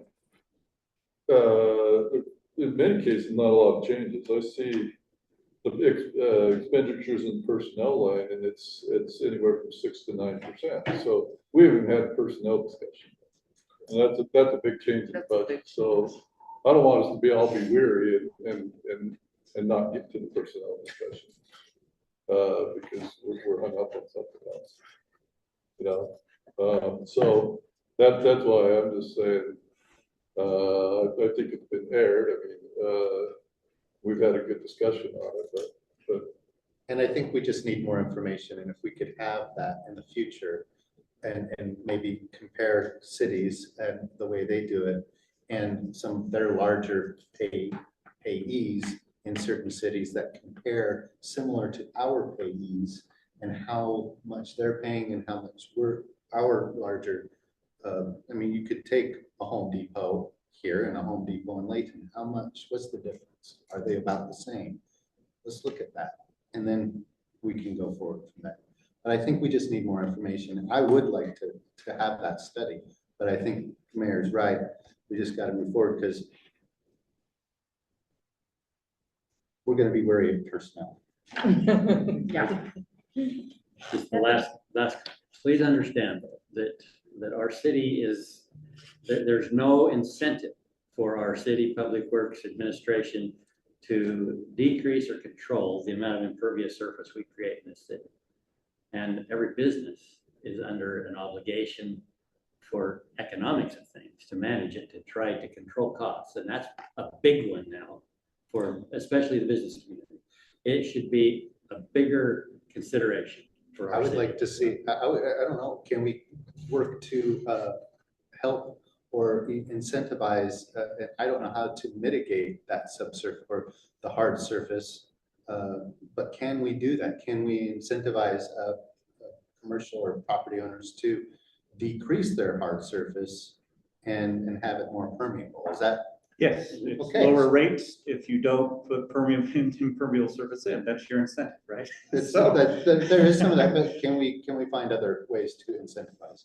And I don't know, that is something, a future discussion. Okay, do you want to break right now or go through those Utopia, Telecommunications, RDA quick and then break for the personnel discussion? Yes. Let's get through that and then do the personnel, like after the break. Because that one's gonna be a big one. Is it? What do we? I don't know, isn't it? Usually is. Maybe it's not. It doesn't Maybe have. it It won't be. doesn't seem very, like, we were supposed to be done at 7:30. We really go up Eight-ish. Well, we were supposed to start. Based on the personnel agenda, discussion, I guess, so right. we're- We're only 17 minutes over Well, so let's, far. if it's okay, let's get started. And if you feel like personnel's gonna go longer, we kind of take a break after we introduce the personnel. If you think it's gonna go a lot longer, then we can break and come back. If that's okay. Okay, if we are not taking a break at all, I would request that we have at least a 3 or 4 minute break. Let's take a break right now. Let's take it right now. take I it. mean, Okay. I feel like it's gonna stop.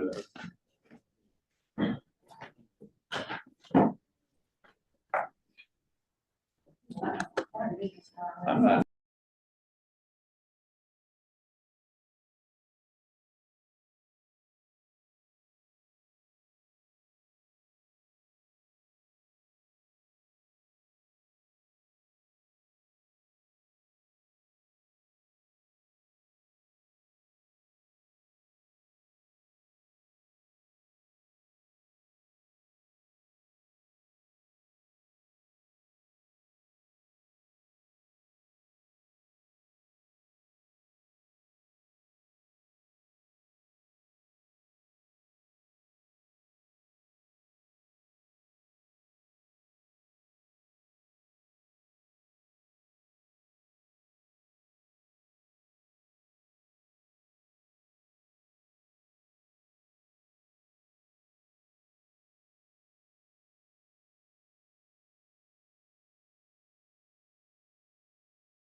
All right, welcome back, everybody. After a break, we'll cover Utopia Fund, Telecommunications Fund, non-department transfers, and the RDA before we end the night with personnel discussion. So, Nate, you said you're doing Utopia, right? Yeah, the Utopia Fund, page 60. So this is where we pay our bond payment to Utopia. Just want to note that we don't have so Utopia gives us a rebate. Anyway, It used to be called OpEx, but they don't call it that anymore. they give us funds in return. We don't know what that number will be quite yet, but I know that they're trying to make it so that our side, even though the bond payment is going up, they're trying to make our portion of it stay about the same.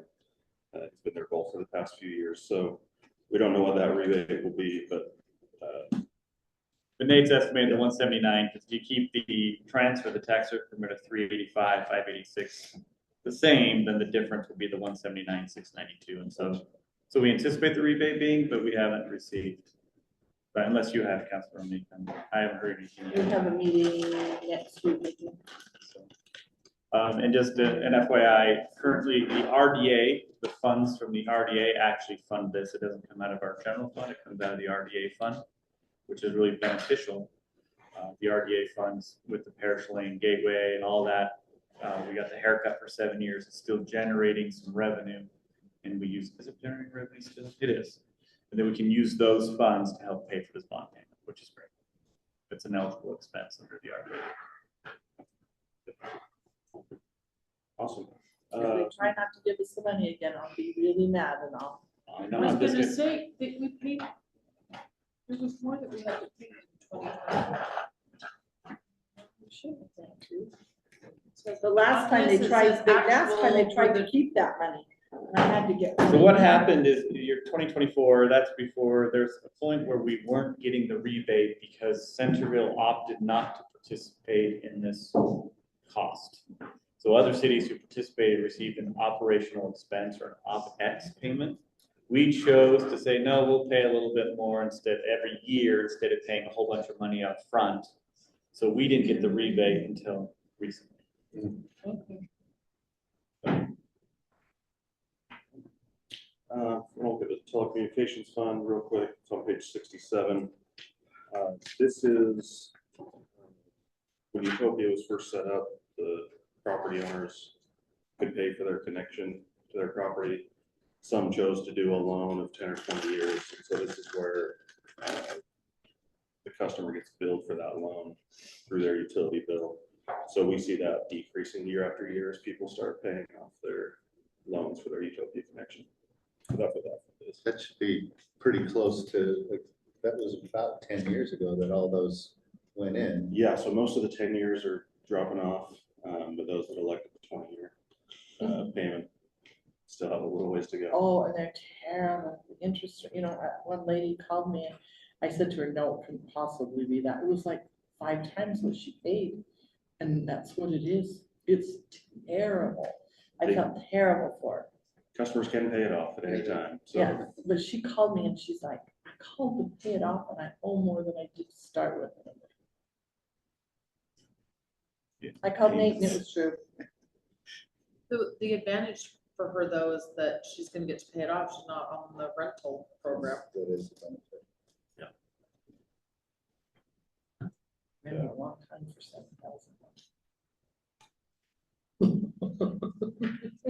if we want to go to page 49, this is our transfers, our general fund. We'll just go through that list.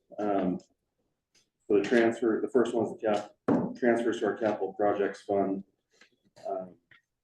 This is essentially a plug number. So when we look at revenues minus our operating expenses, this is what's left over that we're able to transfer to our capital projects fund to continue to fund our capital projects and equipment list to Fund 47.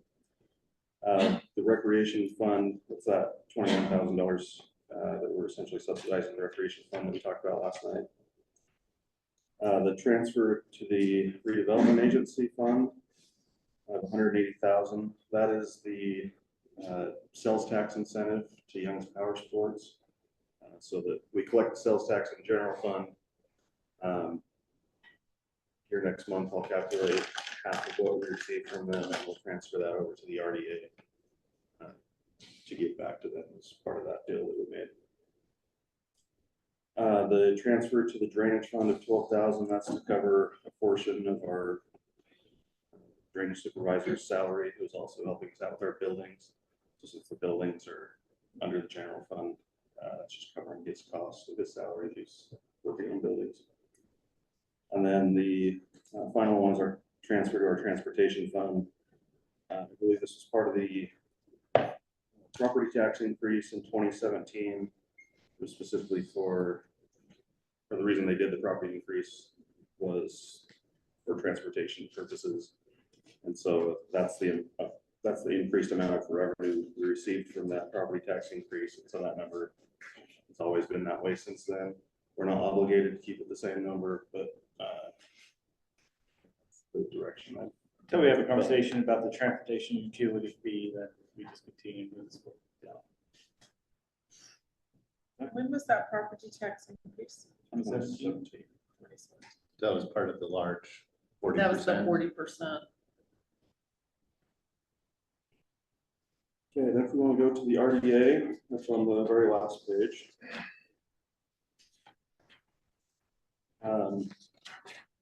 So note that we receive our tax increment funding, which is our primary source of revenue.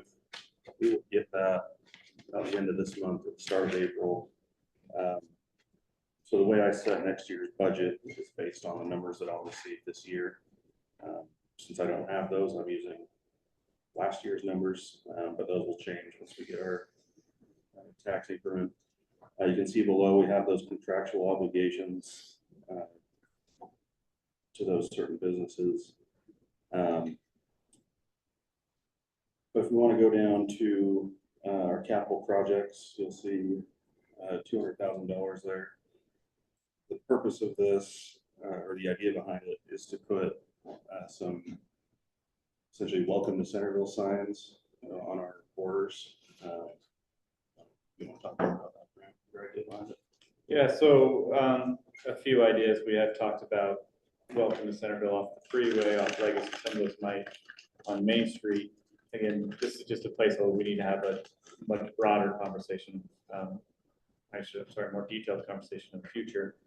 One of the other ideas is having potentially an LED message board on Parish saying what events are happening, where people are actually driving. There's been conversations about putting one here in front of City Hall. To me, that doesn't make a lot of sense because you're driving 40, 45 miles per hour. You're not going to actually see what the sign says. But if we had one near the Chili's at 400 West and Parish is off, you could be at a stoplight seeing the messaging. And the idea came from, I was driving in Layton off Gentile. Their Layton City sign is actually off of Gentile, not next to City Hall.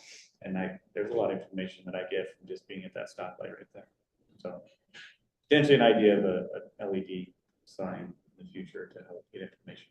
North Salt Lake does it as you come off. North Salt Lake, Front right. road, and you stop at the stoplight. They don't have an LED, but they have a big board up that The different events. colors, and you can really see it really well. Yeah.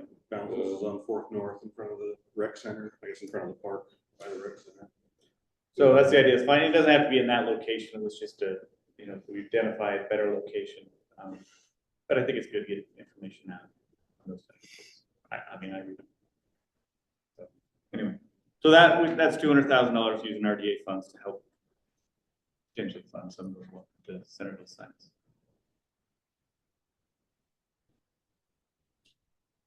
That's the budget. Any questions? Tons, but I'll give them to you later. And again, if there are questions, if you want to chat offline, even individually, you're welcome to call me, and I'm happy to go into more detail about specific things. If you'd like more information. I don't want to get caught up in what we were last year. I want to get through this personnel, and if there's big questions, even if we don't have the time to discuss them tonight, I want to make sure that we schedule time to discuss them before we're voting on finalizing the budget. And what's our deadline?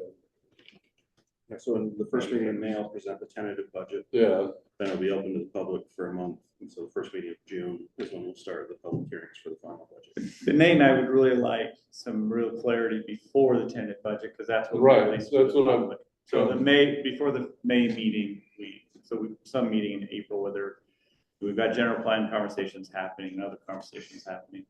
So we'll need to find some time, as you have some time to think about it, research it. And I'd like to have one more follow-up conversation before we present the tentative budget.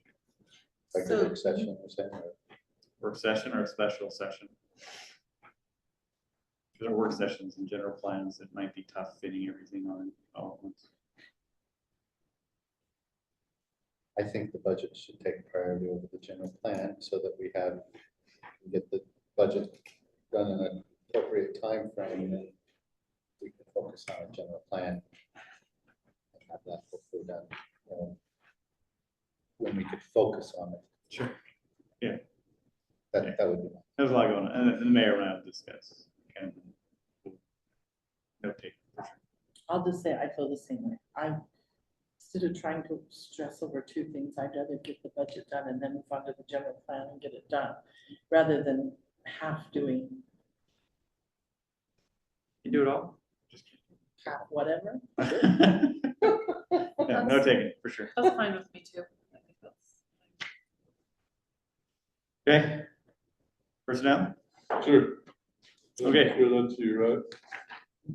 So personnel, what's in the budget right now is the same as I've requested in the budget every year for 7 years now as I've prepared these budgets, and that is the cost of living using the Western region as our metric, and plus 2% merit. Now, again, the 2% merit isn't automatic for an employee. We use that number to create essentially a pot of money for the department heads to use and divvy up as they see fit, and reward those high performers. And but they have the ability to use that money, and we have department heads who actually use it that way. It's not an automatic 2% for all employees. So I know employees hear this and they think, oh, I'm going to get 2%, and that's not necessarily true. Our department heads are pretty candid about it with them. Chief and Mike for sure do a really good job about doing that. What's your with- cost of living in the western region? So the Western region is December, it's 2.9%. When we use Western region, if you use the Mountain States region, it actually tends to be higher than the Western region. And the countrywide, the nationwide one doesn't truly affect what we're dealing with in the Western. So I've always used that metric, even for here in Centerville, I've used this as the recommendation for merit increase. So it's been consistently used for the last century. Correct. So I've been debating on how to approach this, to be honest with you. So that's what's in the budget. Which page? Sorry, it's your folded, it's your kind of folded one. Very last tab. So the approach that I've debated, what's in here is that, what's in the budget is the 2.9% plus 2% merit. That's what's in the budget. And that amounts to approximately $230,000 for those two. When Mayor, you bring up the 6 to 9%, that includes the new officer and promotions. Those are treated a little bit separately. When we're just talking about the COLA and the merit, it's about Well, it also $230,000. probably includes, because I'm looking above line, there's probably also benefits in there, workers' comp and all that as well. And keep in mind, this includes a Yeah. 10% medical, and that medical is coming down to 7.9%. So that you'll see a decrease there. So what I've been debating is with a comp study coming up, and I haven't finalized this, so I'm speaking out loud here now, is that a 2.9% occurs on July 1 for all employees, but to withhold that merit of 2% until we do a comp study to see where our employees fall, because some employees might fall a little bit higher and some might be right on target. It's really critical that right now we just take this snapshot to see where do we fit in compared to our other cities. And so that's ultimately, I'd love to leave the budget the way it is, but only implement the 2.9% and on July 1. Withhold the 2% for a moment till we get a comp study done, and then we can go back and individually address each employee. How long where will they that take? Pretty quick. It wasn't, Bryce isn't here, but I mean, if we can get started sooner than later, that'd be really great. But ultimately, if it takes a couple months, I would recommend we retro I it was gonna back say, to I July 1. wanted to go back to July 1st for Correct. sure. So we'd retro it back to July 1. That'd be my recommendation. So again, I'm open to hearing your thoughts on that, but That's kind of where I am, is 2.9%. Does everybody get their, cost of living. year, their annual reviews on July first? You wouldn't necessarily have to retroact. I mean, the merit is on July first. It's not on the date of hire or anything like that. It's a separate conversation. I'd love to change. Anniversary date would be definitely a better way to go. However, this is the way Centerville's always done it, and undoing that's really hard. So anyway, any What questions? would be the rationale in withholding the 2% pending the compensation study? Because if Dave Walker is already making more than he deserves, then he doesn't get the 2%. No, that's actually exactly what I was thinking. Is that the reason that you would withhold the 2%? So ultimately, again, it's not to punish but this is important for us to see where everybody is. And I don't want to see all the employees, but some employees may not qualify because we've actually done a really good job keeping them with market, right?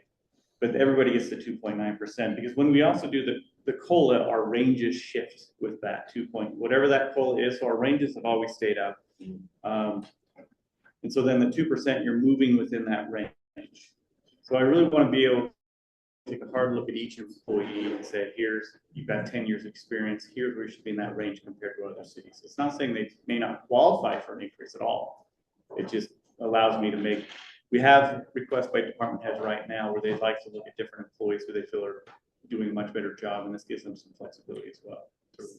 So here's my concern, and I put a lot of deference in your opinion on this because you certainly know staff, but I would really hate to hit morale of staff by saying, every single year you're going to get you get up to a 2% increase if you just killed it and you knocked it out of the park. But this year, so sorry, we're gonna withhold that from you. I guess part of me is thinking I would prefer to just go forward and do it in the regular course. And if the compensation study ends up that they're overcompensated, I would rather adjust for that on the latter half rather than the early half. And I say this just mostly from a staff morale standpoint.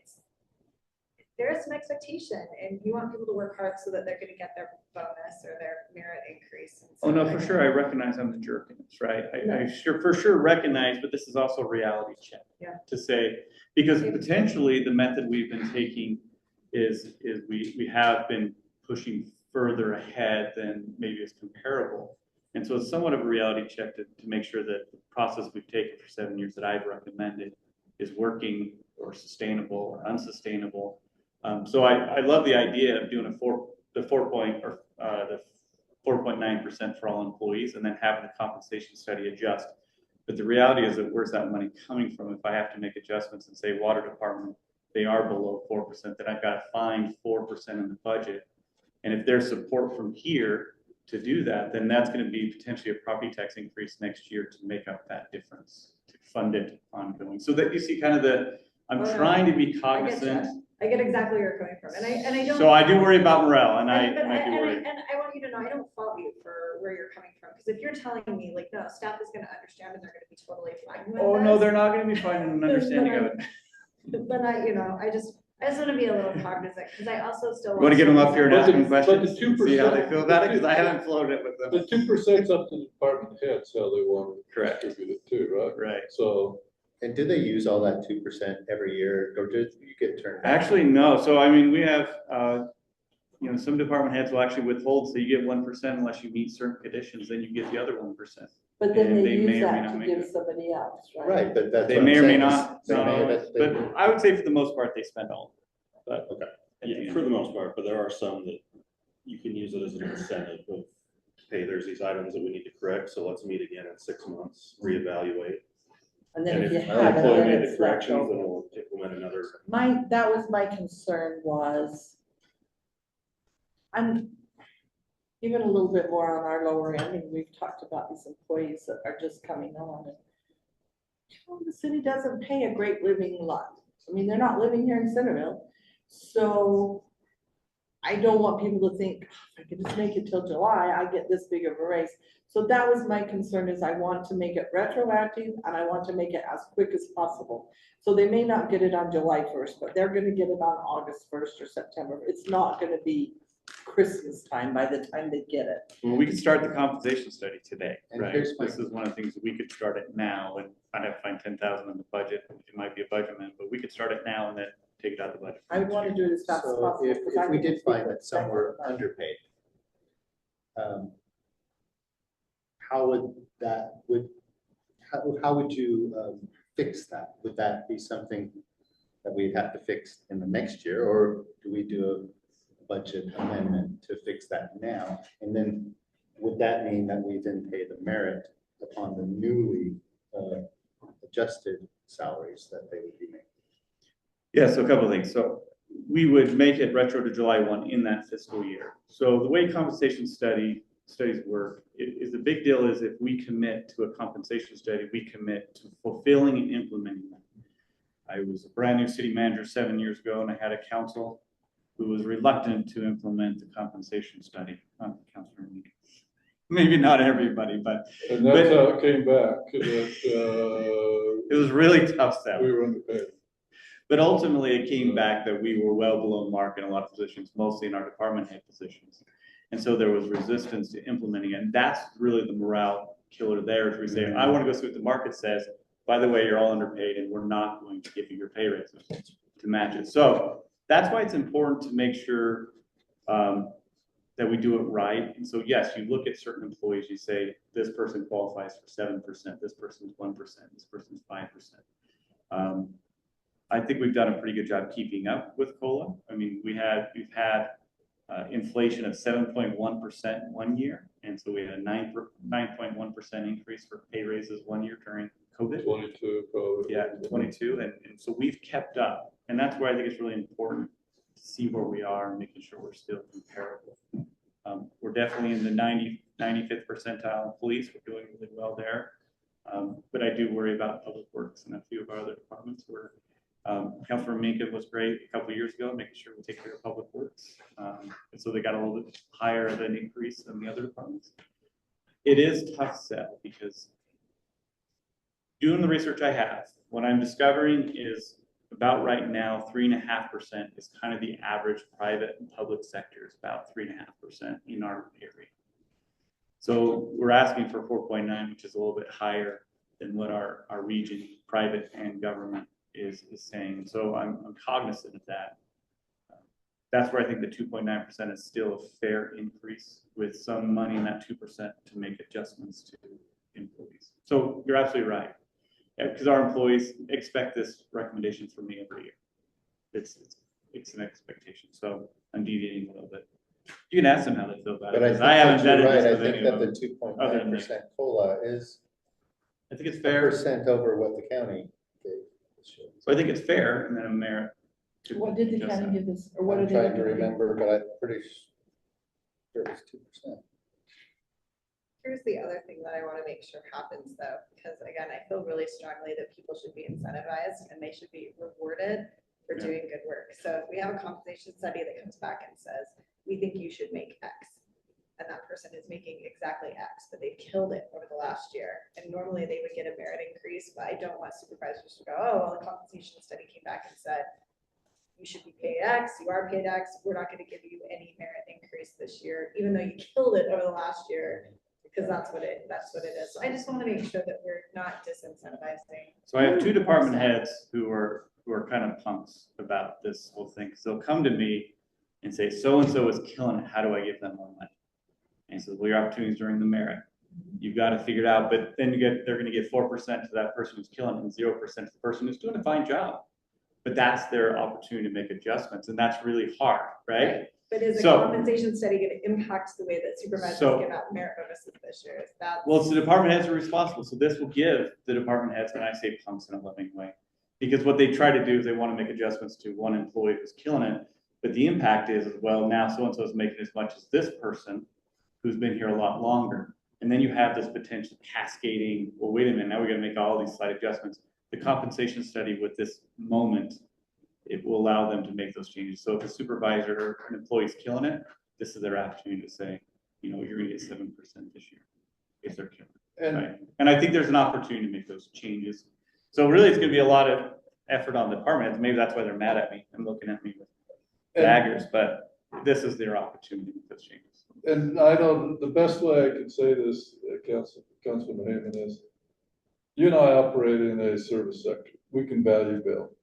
You really killed it. You did a job that, heck, we're gonna bill $50,000, even though you only put 3 hours into it, you know, because it's worth it, because you save the client $1 million.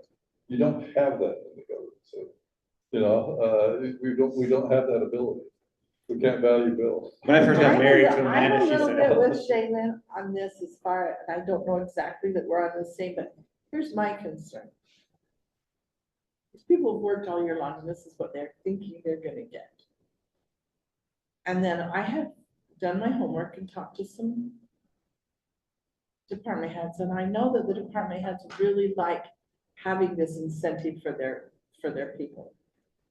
My question is, would we be better off to do it this year while they're expecting it, so that they know next year there's gonna be a compensation study, they're gonna know where they fall, and they're not gonna be expecting that big rate. I mean, I'm gonna be really sad if I'm thinking, if I just stay here till July, I get $5 an hour more. And then all of a sudden you're like, no, you only get $2.50.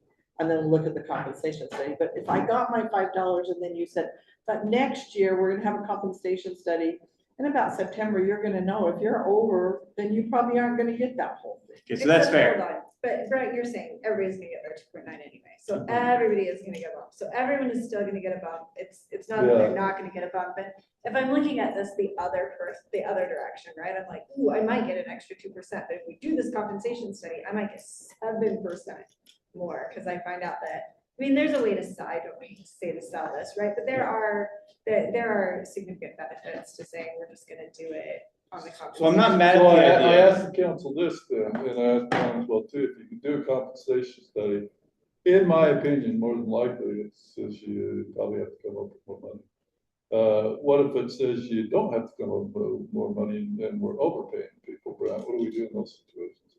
I'm sorry, say that again. What if it says we're I blame overpaid? Bryce. What if we're overpaid? Yeah, you leave it, right? You don't ever take value away. You don't Yeah, devote taking so- someone's pay away. And that's where I'm saying that if I gave you 2% to find out, well, you've been overpaid. But again, so I don't But I don't mind look at what it you're as being saying. overpaid.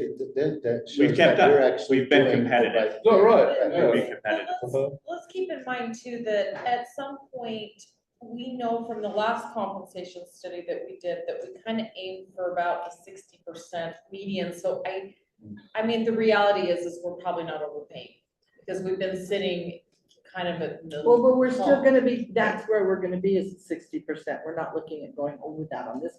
Okay, now that I have a chance to Right. think about it, let me But I'm propose just saying this. We're probably not overpaying. Let me propose this, and it's based somewhat on what Councilor Meekham's saying, and that is that we do a compensation study, we don't rush it, and we do it next year sometime with the idea that the meeting in July 1. That way I have an opportunity to meet with all the department heads and staff and scare them a little bit that this is a reality that's gonna happen. But I need commitment from council in next budget year that if we do a comp study, we have to implement the findings of the comp study in The only- 27. in 27. And that's where I was trying to get at, asking that question, if it comes back, are they committed? You know? Again, this is a last minute, I think I thought about this last week and brought it up with Nate, and Nate's like, I don't know. And then I brought up the chief, and she's like, what are you doing? So, so honestly, I haven't fully vetted, but I feel like that's critical, is that we need to do a comp study to see where we are, but it is last minute, so what's in the budget is the 2.9 plus 2% merit. And if that's what we want to pass this year, with the idea that we do a comp study, and we start it in August, September of next year, with the intent of implementing July, that way we can prep. The only concern I have with that is just that I am concerned that we may be underpaying in a couple of sectors, as evidenced by inability to keep positions filled. Well, let me. So I hate to put it off a year and those people continue to be maybe really underpaid. Let me And can I also say piggyback this on then. that too? Yeah. But Because let if me- I said something that makes us think that we want to delay it, I'm not sure I want to do that. I'd rather do the comp study earlier. If we're underpaying people, I want to get them paid The correctly reality, sooner. the reality of, for me, is I've worked for the government and I've worked for private sector. As a government employee, I didn't ever expect that there was gonna be a merit and a COLA. Now, I worked for the state when there was a lot of non-COLAs and non-merit years. It was just, There's a reason why we don't Budget wasn't work there. for the state. what? There's a reason I we know. don't work for Well, the state. Yeah, they're paying the They have price a lot of now. They don't have a employees. lot of employees left. Their benefits are sometimes better than ours. Sometimes, but, I guess what I'm saying is they do know they're gonna get the 2.9%. They do know that there is potential for more than that. So personally, I think the 3% is a pretty good COLA, and, I would like to make sure that we're, if we're really, really under on some, I think we need to catch that up, but not a year from now. Well, then the other recommendation I do have, the two pump department heads, who I love dearly. They have employees they'd like to make adjustments to, and so that's not built into this budget, that if there was some, it's those two, it's the chief and Mike.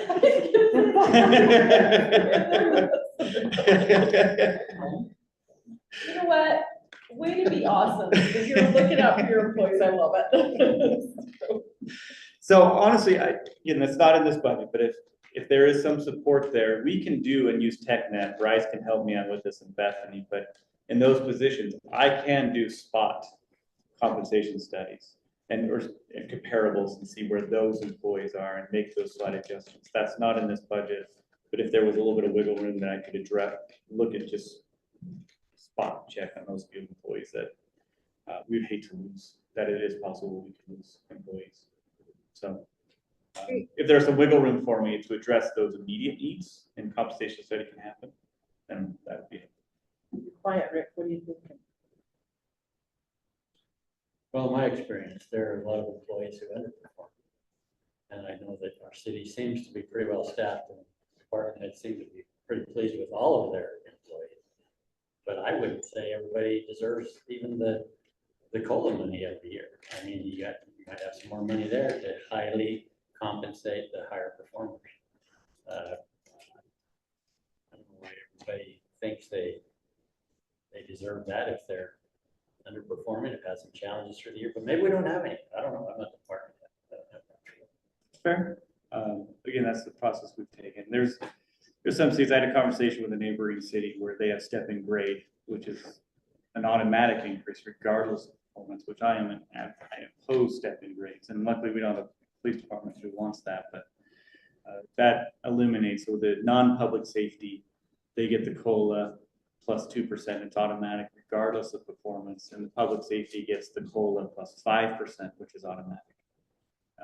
Again, that's what I like challenging our department is to use that merit, that's their wiggle room. But those are kind of cities that we're competing against to maintain our staff. Those are the levels. And I think you have to take that into consideration as all the other government entities that we're competing with. Yeah. They're all offering COLAs. And I take that, and we did get a 2% COLA at the county, but then they tacked on another 2%. But they decreased the 401k match on 401k match. So there was a lot of give and take at the county level as well. So What do we have, decreasing 70 certain benefits. something employees? 64. You initially came in with the recommendation that we do a compensation study. That's something that we talked about the last budget year. Does that mean that do you have somebody lined up, and how quickly do you anticipate coming in without? They're ready to go right now, right? So I mean, if potentially a budget amendment, we can get for this year, because it's not budgeted this year, I don't need to ask for, but we can spend the 10,000 this year and not spend it next year and get that started sooner than later.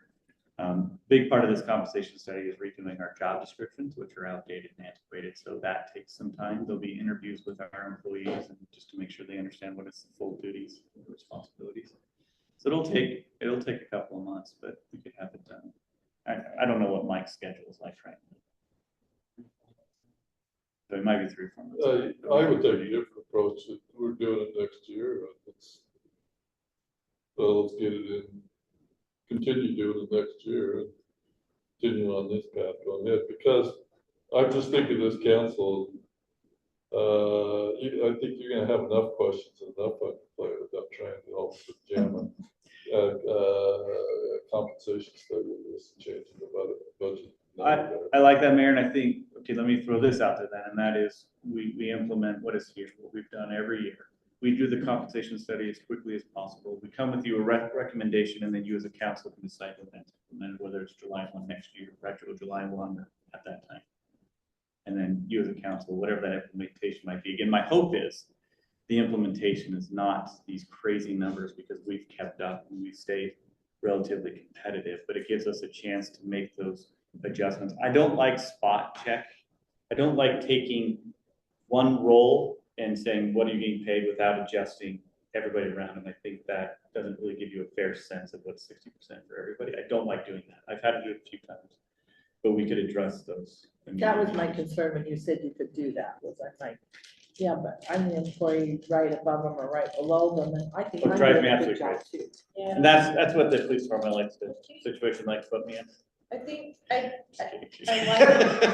like during this compensation study, Councilman Summer Hayes used to always say, is this sustainable? I think this is gonna be helpful and telling to us if, you know, we have been able to keep up based on the kind of the system we've used, at least since I've been on council. There's a balance of sustainability as well as competitiveness to make sure we don't lose people. Absolutely, And so, yeah. again, the hardest thing to do with cities, I've worked for a city, I was a city manager where there's a lot of turnover. And you couldn't pay people enough to get them to come work for the city because they just developed that reputation. And then all of a sudden you're overpaying for underqualified people. You're overpaying for someone who has less than a year experience in water. You're paying them higher than what you just paid your guy that had 10 years that just left. So you're overpaying for underqualified once you start creating that turnover. We've been really good about trying to, we have low turnover for the most part, except for water. Struggle. I just think where we are paying, and kind of to your point, Councilman Bader, I do get what you're saying. If we were paying 90%, you know, if we were on the high end, I'd say yes, that we should probably look into that. But where we're paying, we've kind of been in that 60%. I do think it behooves us to stay up on this and make sure that we don't go below 50%.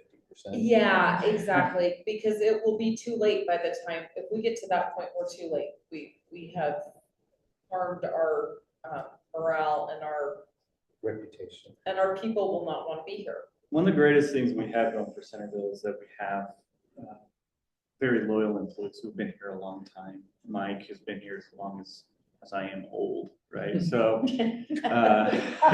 pretty awesome. But Chief's been here a long time. Dave's been here a long time. We have employees, but there is going to be a time where they're going to retire. And I get really nervous about that. And if we are losing those like middle of the road 10-year veterans, then it's going to be a lot of work. I think that's a really good point too. So We do have somewhat of, you know, some of our really, like our department heads have been here a while, and you know, I keep telling none of them can leave. But the reality is when they want to go retire, we should be wishing them well because they've worked long years and been loyal. Yeah, Mike's mad. I keep saying, no, just hang on a little bit longer. I know. I'm gonna say the same thing, but when he wants to go, we need to have people to fill in, and we want them to be. And we do have succession planning going on to backfill, but then again, what's under that is But we gotta make sure that we're compensated correctly, or So- we will lose that middle. I think, you know, I always advocate for staff. and I appreciate that. In And they this- appreciate it. In this case, because you've already budgeted in the 2% plus the 2% merit increase, just like normal, I'd be inclined to like stick with that now, but let's get the compensation study done. Let's get it back, and then we as a council can decide, do we want to make it retroactive? Do we want to apply it to the next year? But then we'll have the actual data to know That's fair. where we are. That would. I really be my like that. preference. Okay, I don't have to be a big of a jerk and council saves the day. That's how that works. One thing Well, I it buys us a little time if we need it, Yeah, like if we I like run it. into something that's a little more complex than we thought, it gives us a little more time too. One thing I've had to learn in my time, and hopefully I've learned it, is we compare ourselves against other cities in our industry or similar size and that sort of thing. Initially I tried to compare cities to the private sector, and even the private sector does not do that. I compare against other CPA firms, not against some other CPA job. my clients. I have some salespeople that make more than the CEO, and the CEO loves it because he wouldn't make as much as he did. He didn't pay his salespeople. Some people don't pay the salespeople that well, so we're looking that for our industry, in comparison to that's our industry, and that's what this compensation study does. A big part of that when we do the comp study is making sure we pick the right cities. I feel like the compensation study 7 years ago, I don't think the cities were really reflective of comparables for us. And I think that really matters. Yeah. But also regionally, right? As we go forward to this, people aren't moving as far anymore because they can't afford to move out of their really sweetheart interest rates. So you're not going to find people moving from St. George to take a job here, or even Utah County to take a job here because it's such a commute. So you're really comparing, even though Bountiful may not be comparable, it kind of is now. Layton may not be comparable, but it kind of is now because it's now regionally, right? Well, if you drive a backhoe, what does it matter if you drive it in Bountiful or Centerville or Farmington? You're driving a backhoe. So if Bountiful's gonna pay me more to drive my backhoe, I'm gonna work in I that. get to play in the dirt for more money. I'm going over there on their city. Is there anything else on the personnel? Did you go? No, I think it was good. Great. Thank you so much for your help. Thank you for allowing me to go through that process. This is kind of what goes through my mind.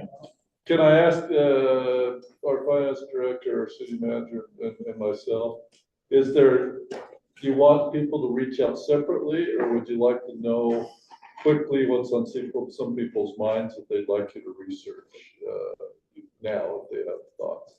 What would you like to do? Well, it depends. Let me clarify the research side. If it's going to take us more than 2 hours, I'd like you all to agree that that's an important thing for us to research. That's kind of our informal. That's what I'm saying as a group discussing it. I think it might be helpful for you to absorb the fire hose that you just dealt with, and we have the work session. If we're going to delay a little bit of the general plan, let's schedule the work session, the first meeting in April, for half an hour to just kind of digest and see where we are. Okay. And then we can go from there. But if you want to call me just for clarifying questions, or Nate even, we're happy. We actually really love this part, sadly. We enjoy going through the budget and trying to find areas where we can be efficient and effective in what we do. I enjoy it too. I enjoy it tons. It's just, and I'd love it to go 4, 5, 6 nights, because at this time of year it's awful for me to go work 2 nights. So it's all I'm glad it's just 2 nights, but I'm with you. I enjoy it as well. So does that sound okay, council, if we use that approach? Yeah.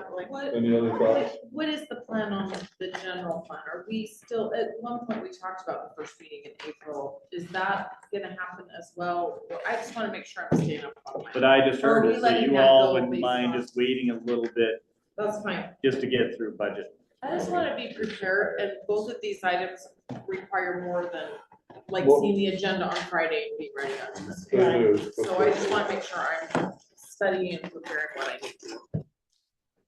Can I They ask- have something. Yeah, can I That's just why- ask that you review your schedule for August? Oh, yeah, can we For kind of, August? truth and Yeah, taxation? We're not still committed at this point. We still have an opportunity to back out if we had to, right? Oh, absolutely. But if we can pick the date in August right now, that we can get on the calendar. I know I'm gone the first week in August. We want to get on the county's calendar, but when you set the tax rate in June is when we ultimately decide, are we doing it or not? If you could just, even if you just come to that first meeting in April with your schedule so that we can All right. coordinate it. Okay. Tuesday, August 11th. That would be ideal. That's my number 1 date. if That works for that everybody. works for me. That's the off week of. Yeah, it's an off week of council, Tuesday night, and then remember the truth and taxation hearing cannot have any other meetings or business going on, so. That's the only Probably, meeting on that yeah, night, so that's- it cannot be a regular city council night. I may be out of town then, but I will know, Which month was that? by first. August. first April. So August 11th would be my ideal, but if that doesn't work for everybody, that's fine, just come with dates that do work. Okay. Try to coordinate. There's a possibility I might be attending remotely. Oh, no. That's, for Stacy's thought I might be in a last. truth and taxation. Robin's going up there. I'm going with you. All right, She's so selling have by I will be in herself. motion That's my to, time. Rick, how motion many to adjourn? can you take? All right, we're adjourned, thanks. I can be remote too.